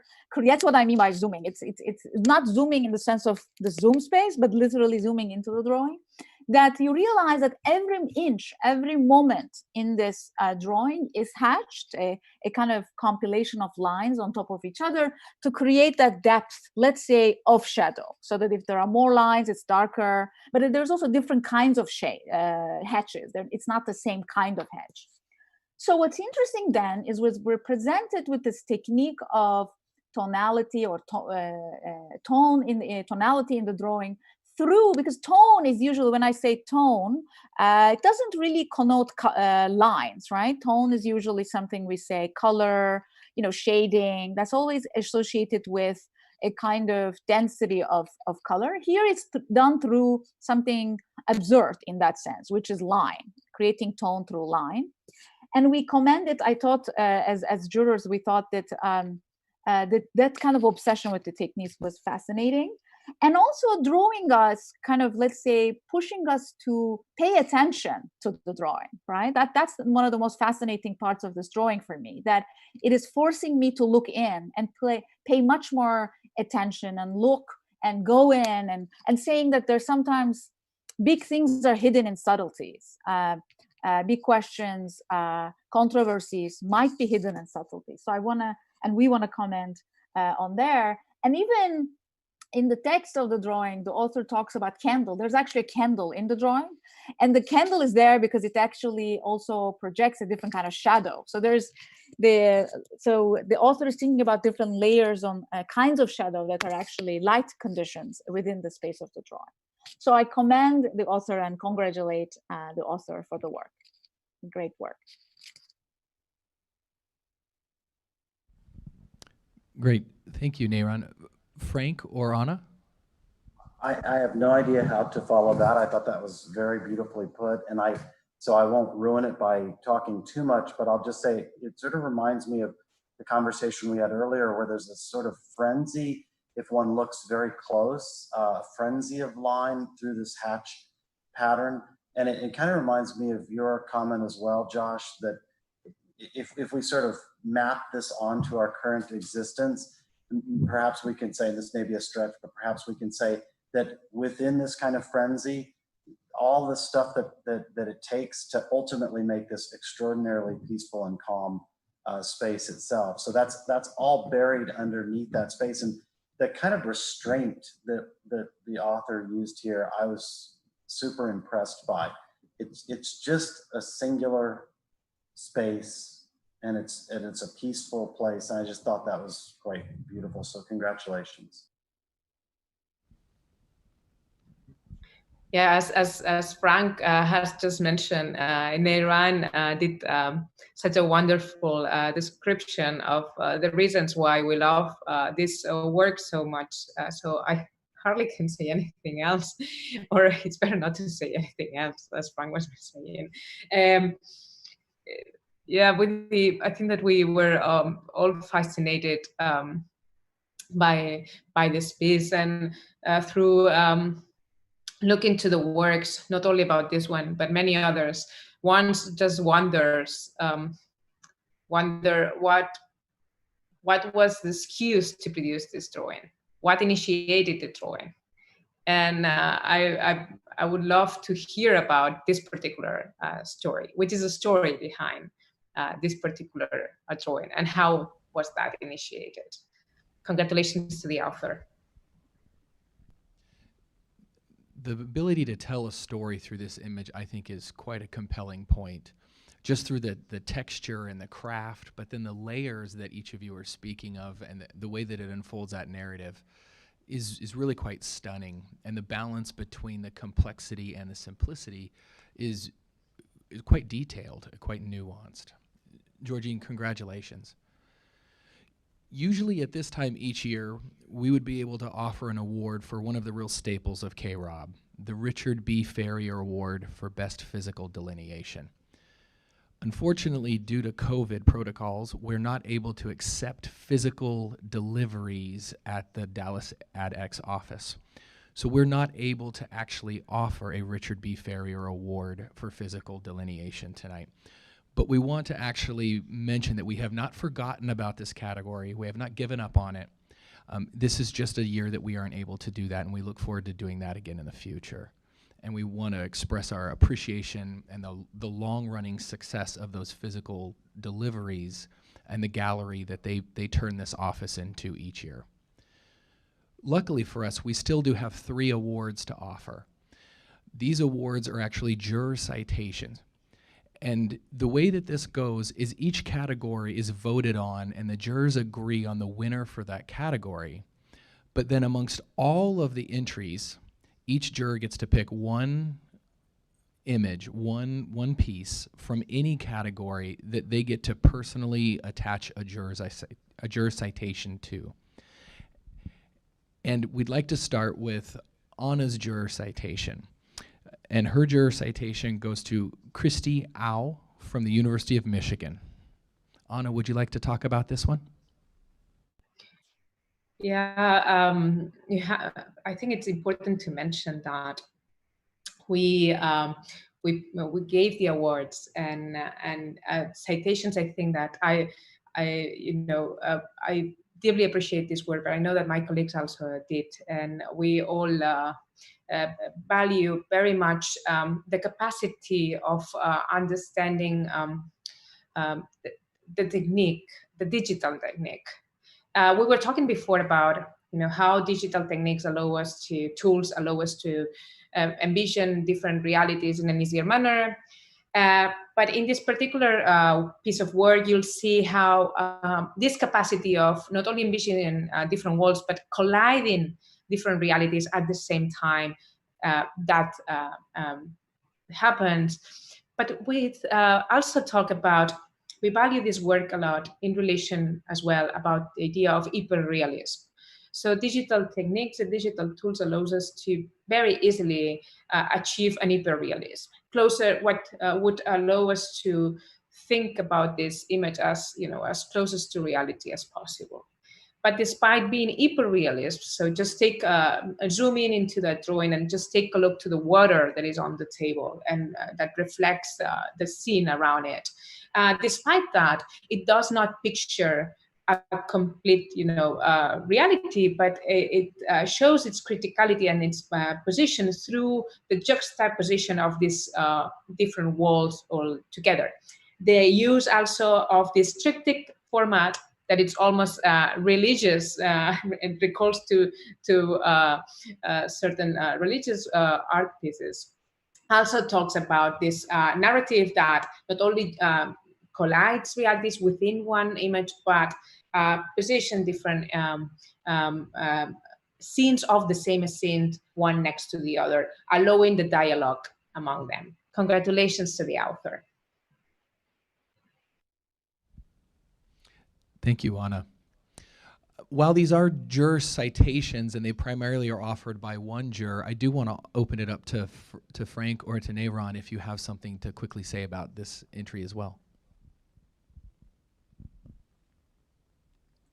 I was waiting to see if Neyran was going to push her button on her mute button first. Yeah, just super quickly. I love how this drawing repositions or represents the familiar in an unfamiliar way. So that's one thing that I love, and I think this is what the author's doing, but there's a kind of simultaneity of shape, like all of a sudden this shape that is familiar becomes void in another part of the drawing, or used to create kind of edge and void in another part of the drawing. And then I love the presentation of it as a triptych. I think that was fantastic. And then just the coloration in the drawings is outstanding. So this kind of, this representation of the familiar into this kind of mystical or magical world, I thought was quite nice. So congrats. I agree. And I think that all of the beautiful things that's been said, only I can add that I agree with all of them. And the way that the also drawing creates depth is super interesting to me, that some of the objects within the drawings, let's say, or the room are three-dimensional, like they're kind of rendering or they're rendered in 3D, and some of them are actually flat, almost like cutouts. So there's a conscious, I think, decision on the part of the author to conflate that or to mix up the notion of two-dimensional and three-dimensional within the space of the drawing, which I thought was very carefully and seriously done. So it's a very excellent drawing, and I want to commend the excellence of the intensity of it. Congratulations. Yes, congratulations, Christy. Beautiful work. And I would encourage all of you, once you can see this online, to zoom into the text and actually look at this subtle text overlay on these frames. It's really incredible. The next juror citation to be awarded is going to be offered by Frank Jacobus, and the winner of this citation is Laura Motum from UT Arlington. Are we going to watch the animation, or should I talk? Is it going to run?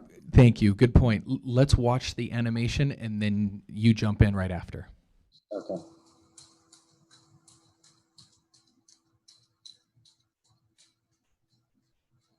And so go online for this one too, because the sound is important in this one as well. But.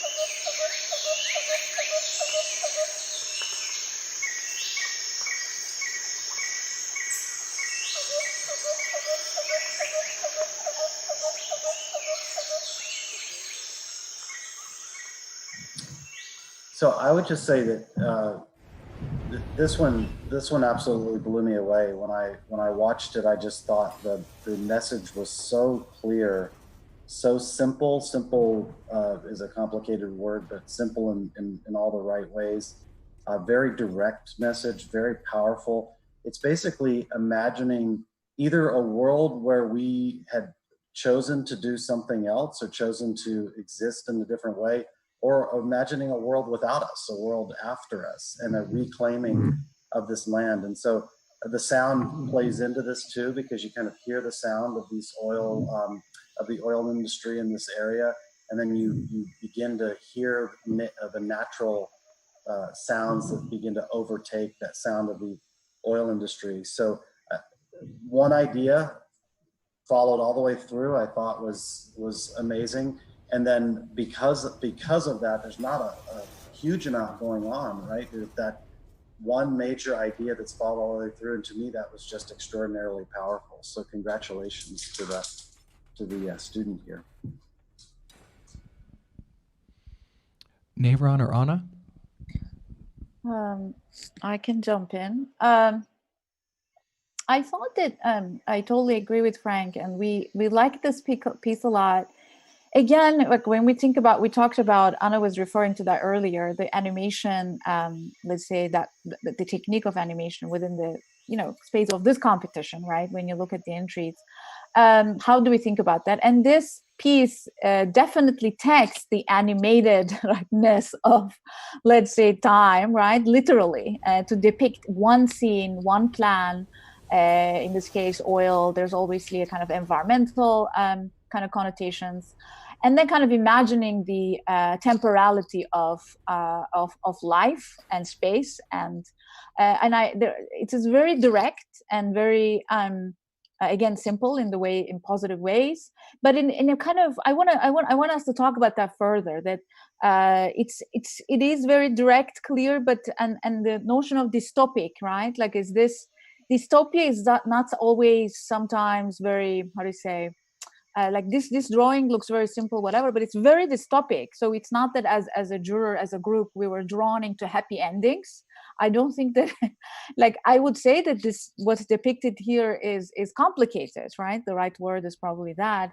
And it's not so much that because it's harsh times and we were looking for happy stories. Actually, all of the things that we were drawn into were drawing us into its space, but then we were presented with very harsh stories and difficult stories, and this is one of them, and it's done in a very, very beautiful way. So congratulations to the author.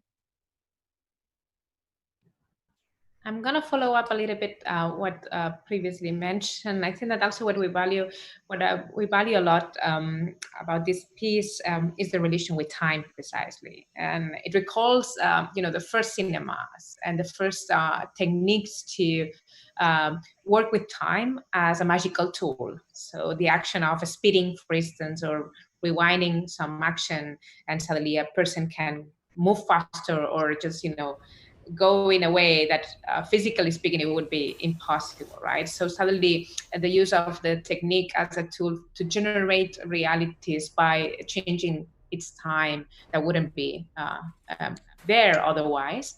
And what I appreciate about this work as well is the ambiguity. So we can imagine that this reality, it's actually a future reality, or we can argue that this reality is precisely a moment in time that happened previously. So it can be at the same time romantic or, dystopic.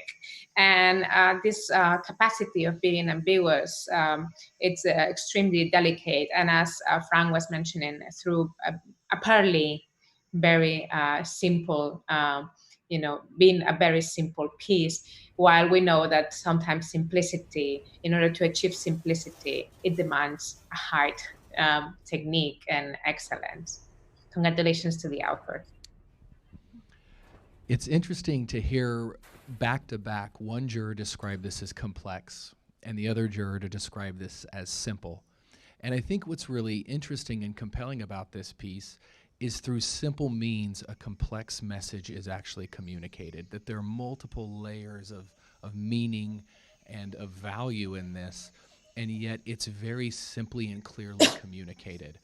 As I watch this, I just wait for that ship to disappear, right? Like as the things are falling off, I think of almost this like civilized repentance, this erasure to repair some of the damage that we've done, and just that ship disappears and it kind of tips over, like, oh good, we didn't kill everything. But as I'm talking about maybe a hopeful thing, I'm also talking about it through dystopic terms, Neyran, just as you had mentioned when you talked about it. Our last juror citation is offered by Neyran Turan, and it goes to Trent Loomis, Oklahoma State University. All right. So this piece was compelling to us because actually, in a funny way, it might follow up the previous conversation in an interesting way, which is temporality or superimposition of various things. In this case, it is looking at time, temporality, different moments in the history of a particular space. And then we see historical buildings, we see new buildings. And then it kind of takes, almost superimposes all of them on the same space of the drawing. So, well, previously we talked about, to talk about animated time, or to talk about temporality, let's say, on the space of a film, is very different than to talk about temporality on the space of one drawing. And architecture's history is full of like photomontage, superimposition of, there are many, from Aldo Rossi to Koolhaas to many others, many other cultures. Because maybe previously, or miniatures. So there are certain kind of techniques that, because there was no film or animation before, that they had to do that. They had to present multiple conditions. And think about Capriccio drawings, for instance, where we would see different buildings that were built in different times put in the same space of the drawing. And this drawing does just that, and brings all of these things into the same space, but in a funny way, there's a perspective built into it, that there's a ambivalent, it's not, that it's not the real space, but there's a certain consciousness about the composition of which object, is next to one another. And then the use of color and, let's say, tonality, we thought was very, very nice and very, very beautifully done. So congratulations. Thank you, Neyran. Anna or Frank? I'm gonna jump in. We were very fascinated by the complexity of this drawing of these different artists of time, as Neyran was mentioning, and somehow it recalled to these fantastic critical drawings of Steinberg, in which he has this very famous drawing of New York, in which New York is very well depicted with a lot of resolution, and then we have the Hudson River, Jersey, and then the States. And through naming which cities from the States he position, you also understand the value of the author. And then there's the Pacific Ocean, and there at the end there are just three countries: Japan, China, and Russia. So you can see actually how he was framing New York in relation with those three countries. There was clearly a critical position of what and how he understood the city, the states at large, and its international relation. Somehow this drawing performs in the same manner. So we have all these layers that are deployed in different perspectives and different moments in time, but through which we understand the position of the author.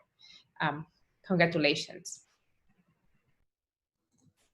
Yeah, just for me quickly, I think this drawing presents an interesting potential discussion too about how drawings themselves operate. Because when I look at this, I think there's a kind of all at onceness, right? There's a mood that's presented, and we don't necessarily need to understand every detail to understand the mood or the feeling that we get from the drawing itself. It does this through a lot of mechanisms that drawings use, and in this case, an amazing use of color, an amazing composition, this kind of ascension that happens, and then the crowning of that ascension and that sort of thing. And I feel like this is a drawing where if you got to exist with it over a period of time, you would begin to find things in it and change your position on what certain things mean with it. And so the kind of collage that's been talked about and the complexity, I think, does that to it. But all of the drawings, in some ways that we've talked about, have this amazing ability to have that all at onceness, to have that thing that they are, and then ask us to potentially come in and get to know them over time. And that's what I think is quite compelling about this one in particular. So congratulations.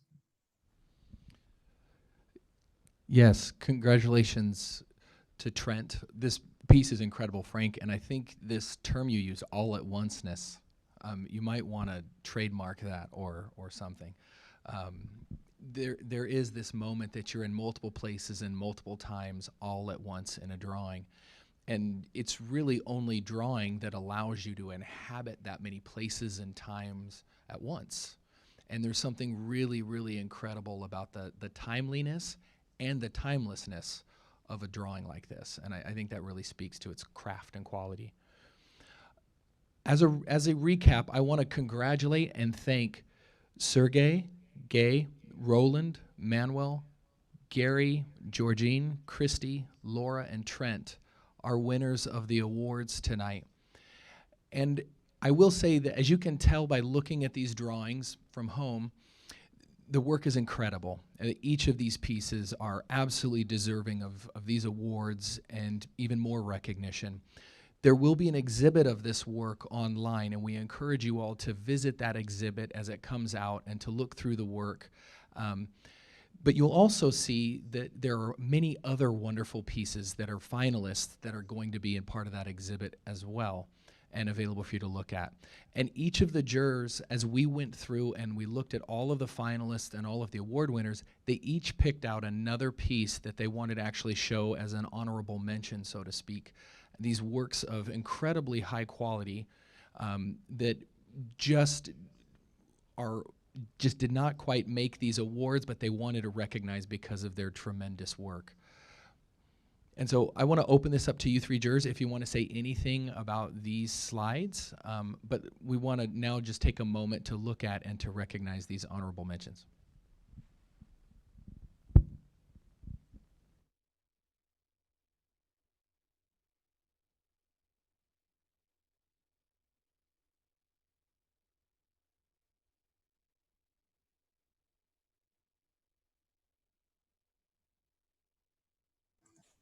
I can say a few words, although we talked earlier about this Paul Clay. I think it's in Essays on Modern Art. Paul Clay says, why have you asked me to come talk about my paintings? The paintings are the paintings. The paintings themselves speak. And so that similarly, just looking at these is in some ways enough. If you get a chance, look at the one on the left in very, very close detail online. And it is a mysterious world that's buried in there, and this sort of emerges from the page.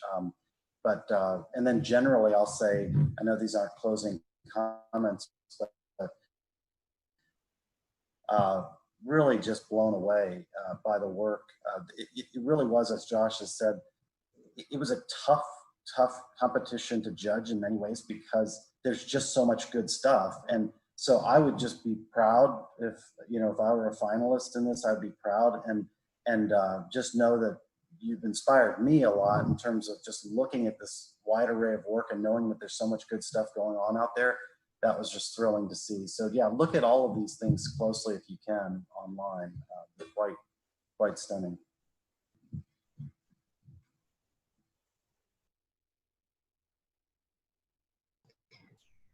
Yeah, I'm gonna follow up with the congratulations. It was a pleasure to review all the works. It was not easy. We enjoyed a lot the conversations around the different submissions, precisely because they allow us to think the meaning of drawings and the meaning of the different techniques. And I think that's a unique circumstance that doesn't happen often. Usually in our offices, we just, sometimes produce and perpetuate certain ways of production. And we hardly have usually the moment of deep reflection about the way we communicate architecture. And as I was mentioning before, we're living in a historical moment of social change and globally speaking. So we need to probably reflect that through our the way that we produce architecture, but also the way we communicate architecture. So it has been a nice gift to all of us to have the frame time to spend and reflecting on what means to communicate through drawing. Congratulations to all the participants, especially the finalists, especially also the awarded. And I want to expand also my thanks to the selection of this jury, because it was a pleasure to be with Neyran and Frank. Thank you. I have to say that I completely agree with all the things, and especially the thanking the contributions and drawings, and again the jury creating those kinds of discussions that we had the pleasure having this morning. It was fantastic. And the level of commitment, I thought, seriousness and dedication to the production of drawing and architecture was amazing. So one just becomes happy just to be surrounded with good stuff. And I think that somehow when we were looking at these drawings and thinking about the world within which we are right now, the kind of inevitable change that hopefully our generation will experience, to see some of it, that it's not our kids or the next generations just experience that. It's I want to just emphasize that there are two things, and they seem contradictory, but they're actually both true. One is, on the one hand, we had really interesting discussions about the kind of autonomy of the drawing, as we were talking before, that was also alluding to that they speak, right? They have their own kind of presence, and then they have a very sometimes uneasy relationship with their texts, right? They're more than their texts most of the time. Show something that the drawing doesn't, vice versa. But at the same time, drawings matter. We can't just say that they are just autonomous and they speak to the void, but also they allow us to speak, like as architects, as designers. We were talking with Joshua about this, and on the morning, that the kind of communication, and I think Anna talked about that a little bit too, that these drawings allow us to communicate, and we need to be able to. Yes, we're all busy with our own work, kind of buried into the world of making. But what's very valuable about these kinds of competitions, and the way to spend some time reflecting on the work, is that yes, they speak, they're autonomous, but what do they say, and how we talk about what they say is also important, right? Like, how do we value, how do we and what do they say, and how there's always like metaphors, symbolism, histories, difficult histories that needs to be unpacked, dismantled. For us to be able to do all those things, we need to talk about the making, right? Not just talk about the content as we see in the world, right? The problems, but also talk about how we choose to make them is part of that politics, I think. So that we all as designers can communicate and create that shared ground from which we can all understand each other, build on, and disagree as well. I find that very valuable, and I again, to the contributors and to the jurors, thank you so much for that conversation, allowing that conversation to happen, and also obviously the organizers, which made this all possible. The conversation has been so incredibly fruitful and beneficial. Just being able to be a fly on the wall for the deliberations and to hear everything that our three jurors had to say has been quite a joy. And also, I'm sure it's not visible on the YouTube feed whatsoever, but I do want to give another moment of thanks and congratulations to this small but stalwart team here at ADEX, who have overcome technical issue after technical issue as seamlessly as possible throughout this evening. And so you might not even see it, but they did a terrific job. We have run over a little bit. I want to see if we can stay a little bit for just a small amount of conversation. And while you are watching on YouTube, if you have a question for the jurors, put it in the chat, and we might not have time for all of them, but I'd like to talk about the role of drawing, not only as our profession, but as our medium, our mode for communicating, the way that we as a discipline interact with the world and even mediate potentially. And this came out when we were talking earlier, and the phrase that came to my mind was representation as representation. And what I mean by that is that through our drawing, and through our communicating of environments and systems and situations and narratives, that we actually have an opportunity and we play a role to communicate or advocate for people and for situations and for cities and for architecture, that we represent through our voice, not only as a mode of drawing, but as a mode of advocacy. And I'd like to pose this to the three jurors, of course, to integrate a very complex question with no forewarning for any of you, but I want to throw this out to you. And what do you think the role of drawing is in terms of our firm's advocacy, or sorry, our profession's advocacy and our role as designers?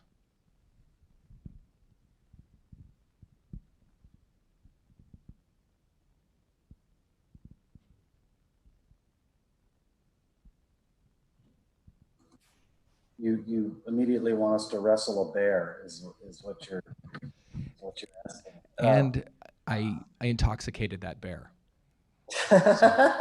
Yeah, I'm not sure I'm going to be able to answer that question, but I will try to at least work around it a little bit to get the conversation going.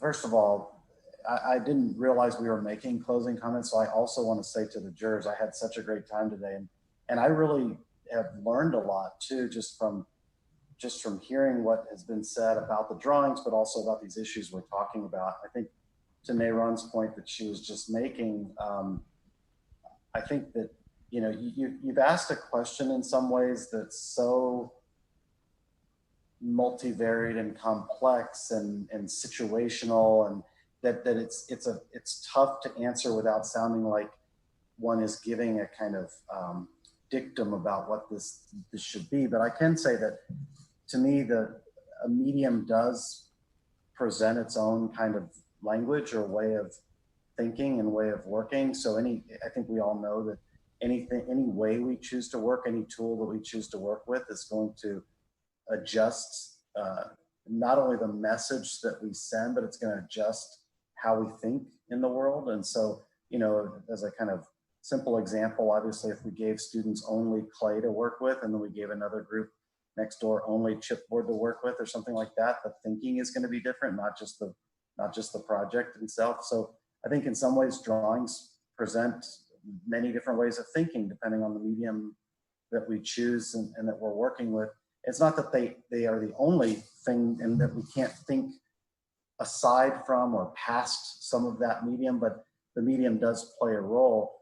I think drawings also open up a world of space and form making that it is a kind of that they allow the imagination. I mean, this is a very obvious statement, but they allow the imagination to become real. And so if you think about any kind of drawing that you're working within as opening up the imagination into new forms that may not have existed, or a hybridization of forms that may have existed, that become a kind of new space or new world to inhabit. And again, to get to Anna and Neyran's points, they also could become a means of interrogating a world that does exist that needs interrogation. And so I think that they offer so much. And I feel for myself like I'm pluralist enough at this point where, and I was trying to say this about some of my own work, where oftentimes I don't know where it's going. And I spoke with you a little bit about this too, Josh, that I'm super curious about the intellectualization of things and its relation to the kind of intuiting one's way through things. And as an academic, we're asked to intellectualize. And sometimes it's obviously important, right, to intellectualize, but it's also sometimes debilitating. And so we just have to find a balance and know when to trust the intuition and know when to intellectualize. And I know that's sort of a non-answer, but it's kind of, that's the mode I work in, at least, because if I try to intellectualize in work too early, then I'm not doing the work. I just get stuck and I'm not able to do the work. And so sometimes I just trust the medium and trust the work. And then I intellectualize, and then I begin to examine it and unpack it and stuff like that. And so I don't know if that gets to your question or if I'm just rambling, but that's where I'll start, at least. Yeah, I think that's incredible, Frank. Thank you. And I know I kind of drop a bomb on all of you with no notice. So I appreciate that. Neyran or Anna, do you have anything you'd like to add? I can add some things. I think that there are two things in my mind. One is like the agency of the drawing itself. Let's say then I want to come back to that kind of intellectual versus intuition, kind of thing that Frank maybe brought up. So first about the agency question, I think the drawings are kind of double sword in the sense that on the one hand, I mean, they travel so fast, like, in social media, in sometimes I was just saying this, like people know your drawings, but don't know you, right? That they know your work, but they don't know you, that they travel so fast. And people also, there's a multiple kind of reading embedded in them that the audience can misunderstand, or they might get drawn into something in the drawing that you don't really think about, but then a conversation is built up just from starting from this, let's say visual, and then going into other things. So it gets richer and richer. So drawings themselves have that kind of outward kind of look, that it talks to other disciplines, it talks to students, it talks to other colleagues or practices.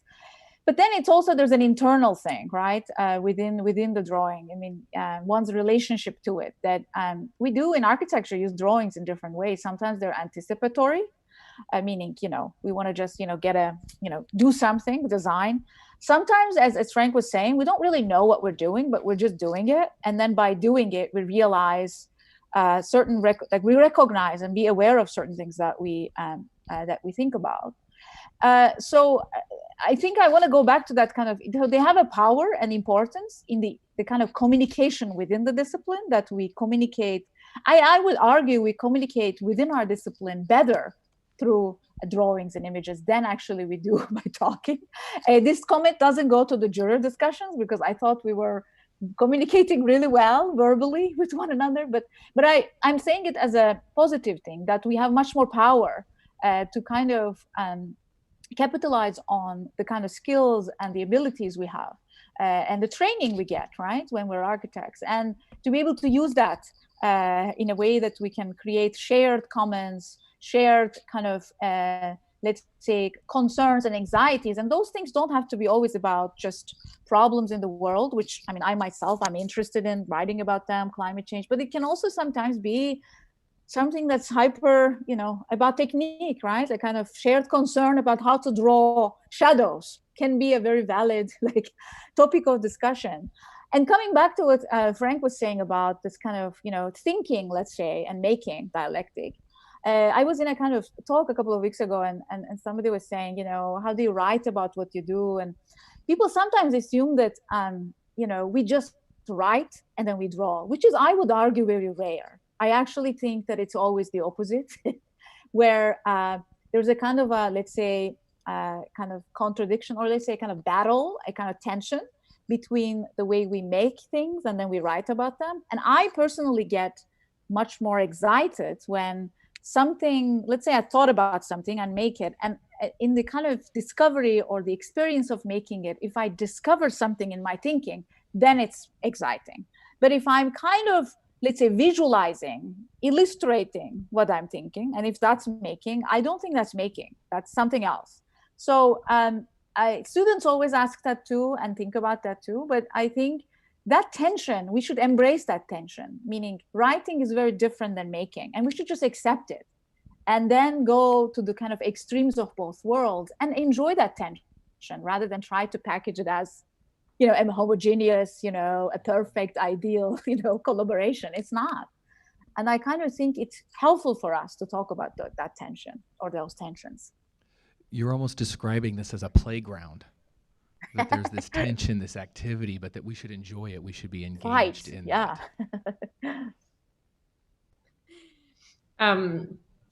It's interesting. It's true that we have the way we communicate architecture has changed in the previous years, and somehow, as Neyran was mentioning, like drawings are shared and images are shared very fast and very easily, and it has a lot of good values, but also a lot of dangers, and we are starting to be aware of that. And for me, what is interesting is not only that we nowadays communicate in a more fragmentary manner, a more fast manner, it's also to see how architecture has changed itself in parallel to these changes in communication. So in these last decades, we have seen how architecture, the way we understood the discipline, has passed from a discipline that was purely physical to a discipline that is much more unphysical, or it embraces both realities. In other words, a discipline that was looking just to, its built world through buildings and built architectures, to a discipline that embraces a much more complex reality and understand that architecture is anything that is related with the space at large, and it can be physical or unphysical, and it can be communicated and produced through many means. And it's precisely there that we can understand how probably drawings have been revalued through time, through these last decades, because they are architectures by themselves, or they can be architectures by themselves. Probably, if we ask ourselves where are we going, that's very difficult always to understand the close proximity of the contemporary, but it's worth to think about the future, because at the end, the future is always about the now, as I was referring before. And but I definitely think that it's through drawings and through making architecture that we need to understand the historical time that we're living and try to never forget that architecture is a social discipline, and be sure that anything that we do, be aware that anything that we do has an impact on that. So even the small decision of deciding a column, the materiality of the column or of that structure is going to have an impact probably miles away from, or even in other countries, in other territories, and how labor and social realities might have an impact on just a simple decision or a simple gesture. And when we produce architecture through drawing, through writing, through building, we always have to be aware of the consequences of that architectural production, and to be at least to try to have to assure a social benefit that is common for everyone. That was beautiful. Thank you. Despite my bumbling, difficult question, all three of you gave such incredible insight. I really appreciate that very, very much. In respect of time, we aren't going to do any more questions, but I want to pose for the three of you, if you just have any brief closing remarks you would like to offer the group before we wrap tonight up.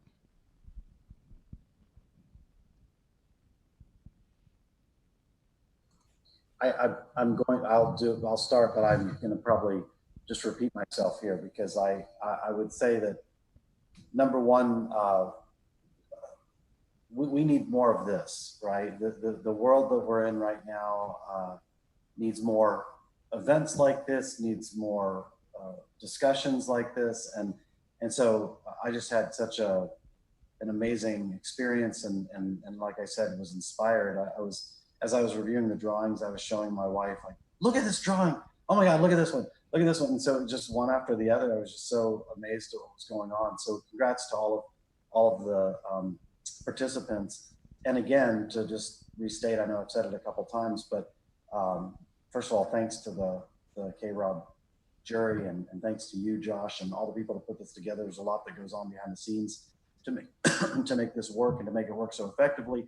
And then also, we've said this, but the jury was such a easy and fun one to be a part of, and the discussions were the discussions amongst the jurors were so enlightening for me, and so I just want to thank my fellow jurors for just your insights and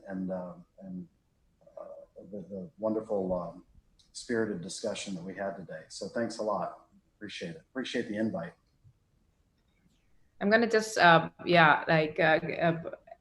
order not to repeat myself, repeat my thanks to everyone.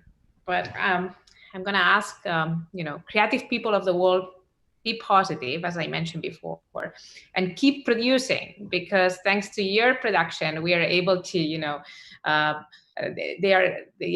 you're able to challenge us, and they are able to push us.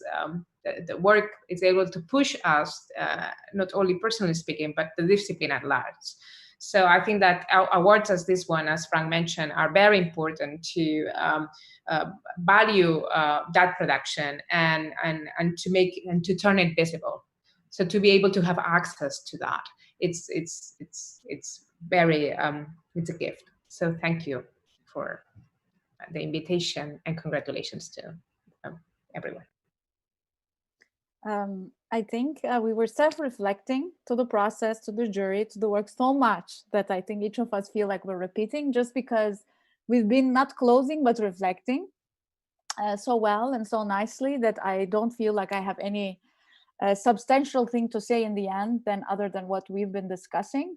But I want to add, just obviously thank all the AIA Dallas and the committee and the organization and the jurors for the fantastic day.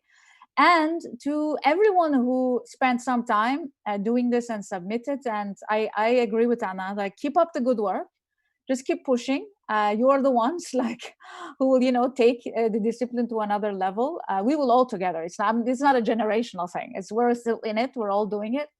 But I think that that passion, hope, right? Being human is being hopeful, like in the end. And in a funny way, being an architect, it has to be optimistic, right? It has to have some projection about something in the world. And I think that power is beautiful and we should use it, and just keep up the good work, keep pushing.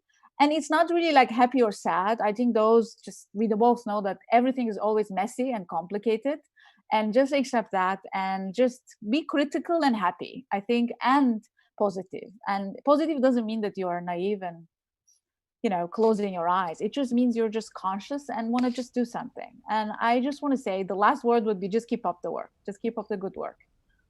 And congratulations to everyone again. Thank you, Neyran. Thank you, Anna. Thank you, Frank. I also want to thank Dallas AIA, all of our donors, supporters, partners, sponsors. I want to thank Kenneth Roberts for his hard work several years ago that have inspired us all. I want to thank the entrants. Thank you, everyone that entered your beautiful work. I want to thank and congratulate all of the winners of awards this evening. And I also want to thank and congratulate again the KRob team here, the committee that's worked so hard. From Dallas AdX, that's it for tonight. Thank you all so much. Have a wonderful evening.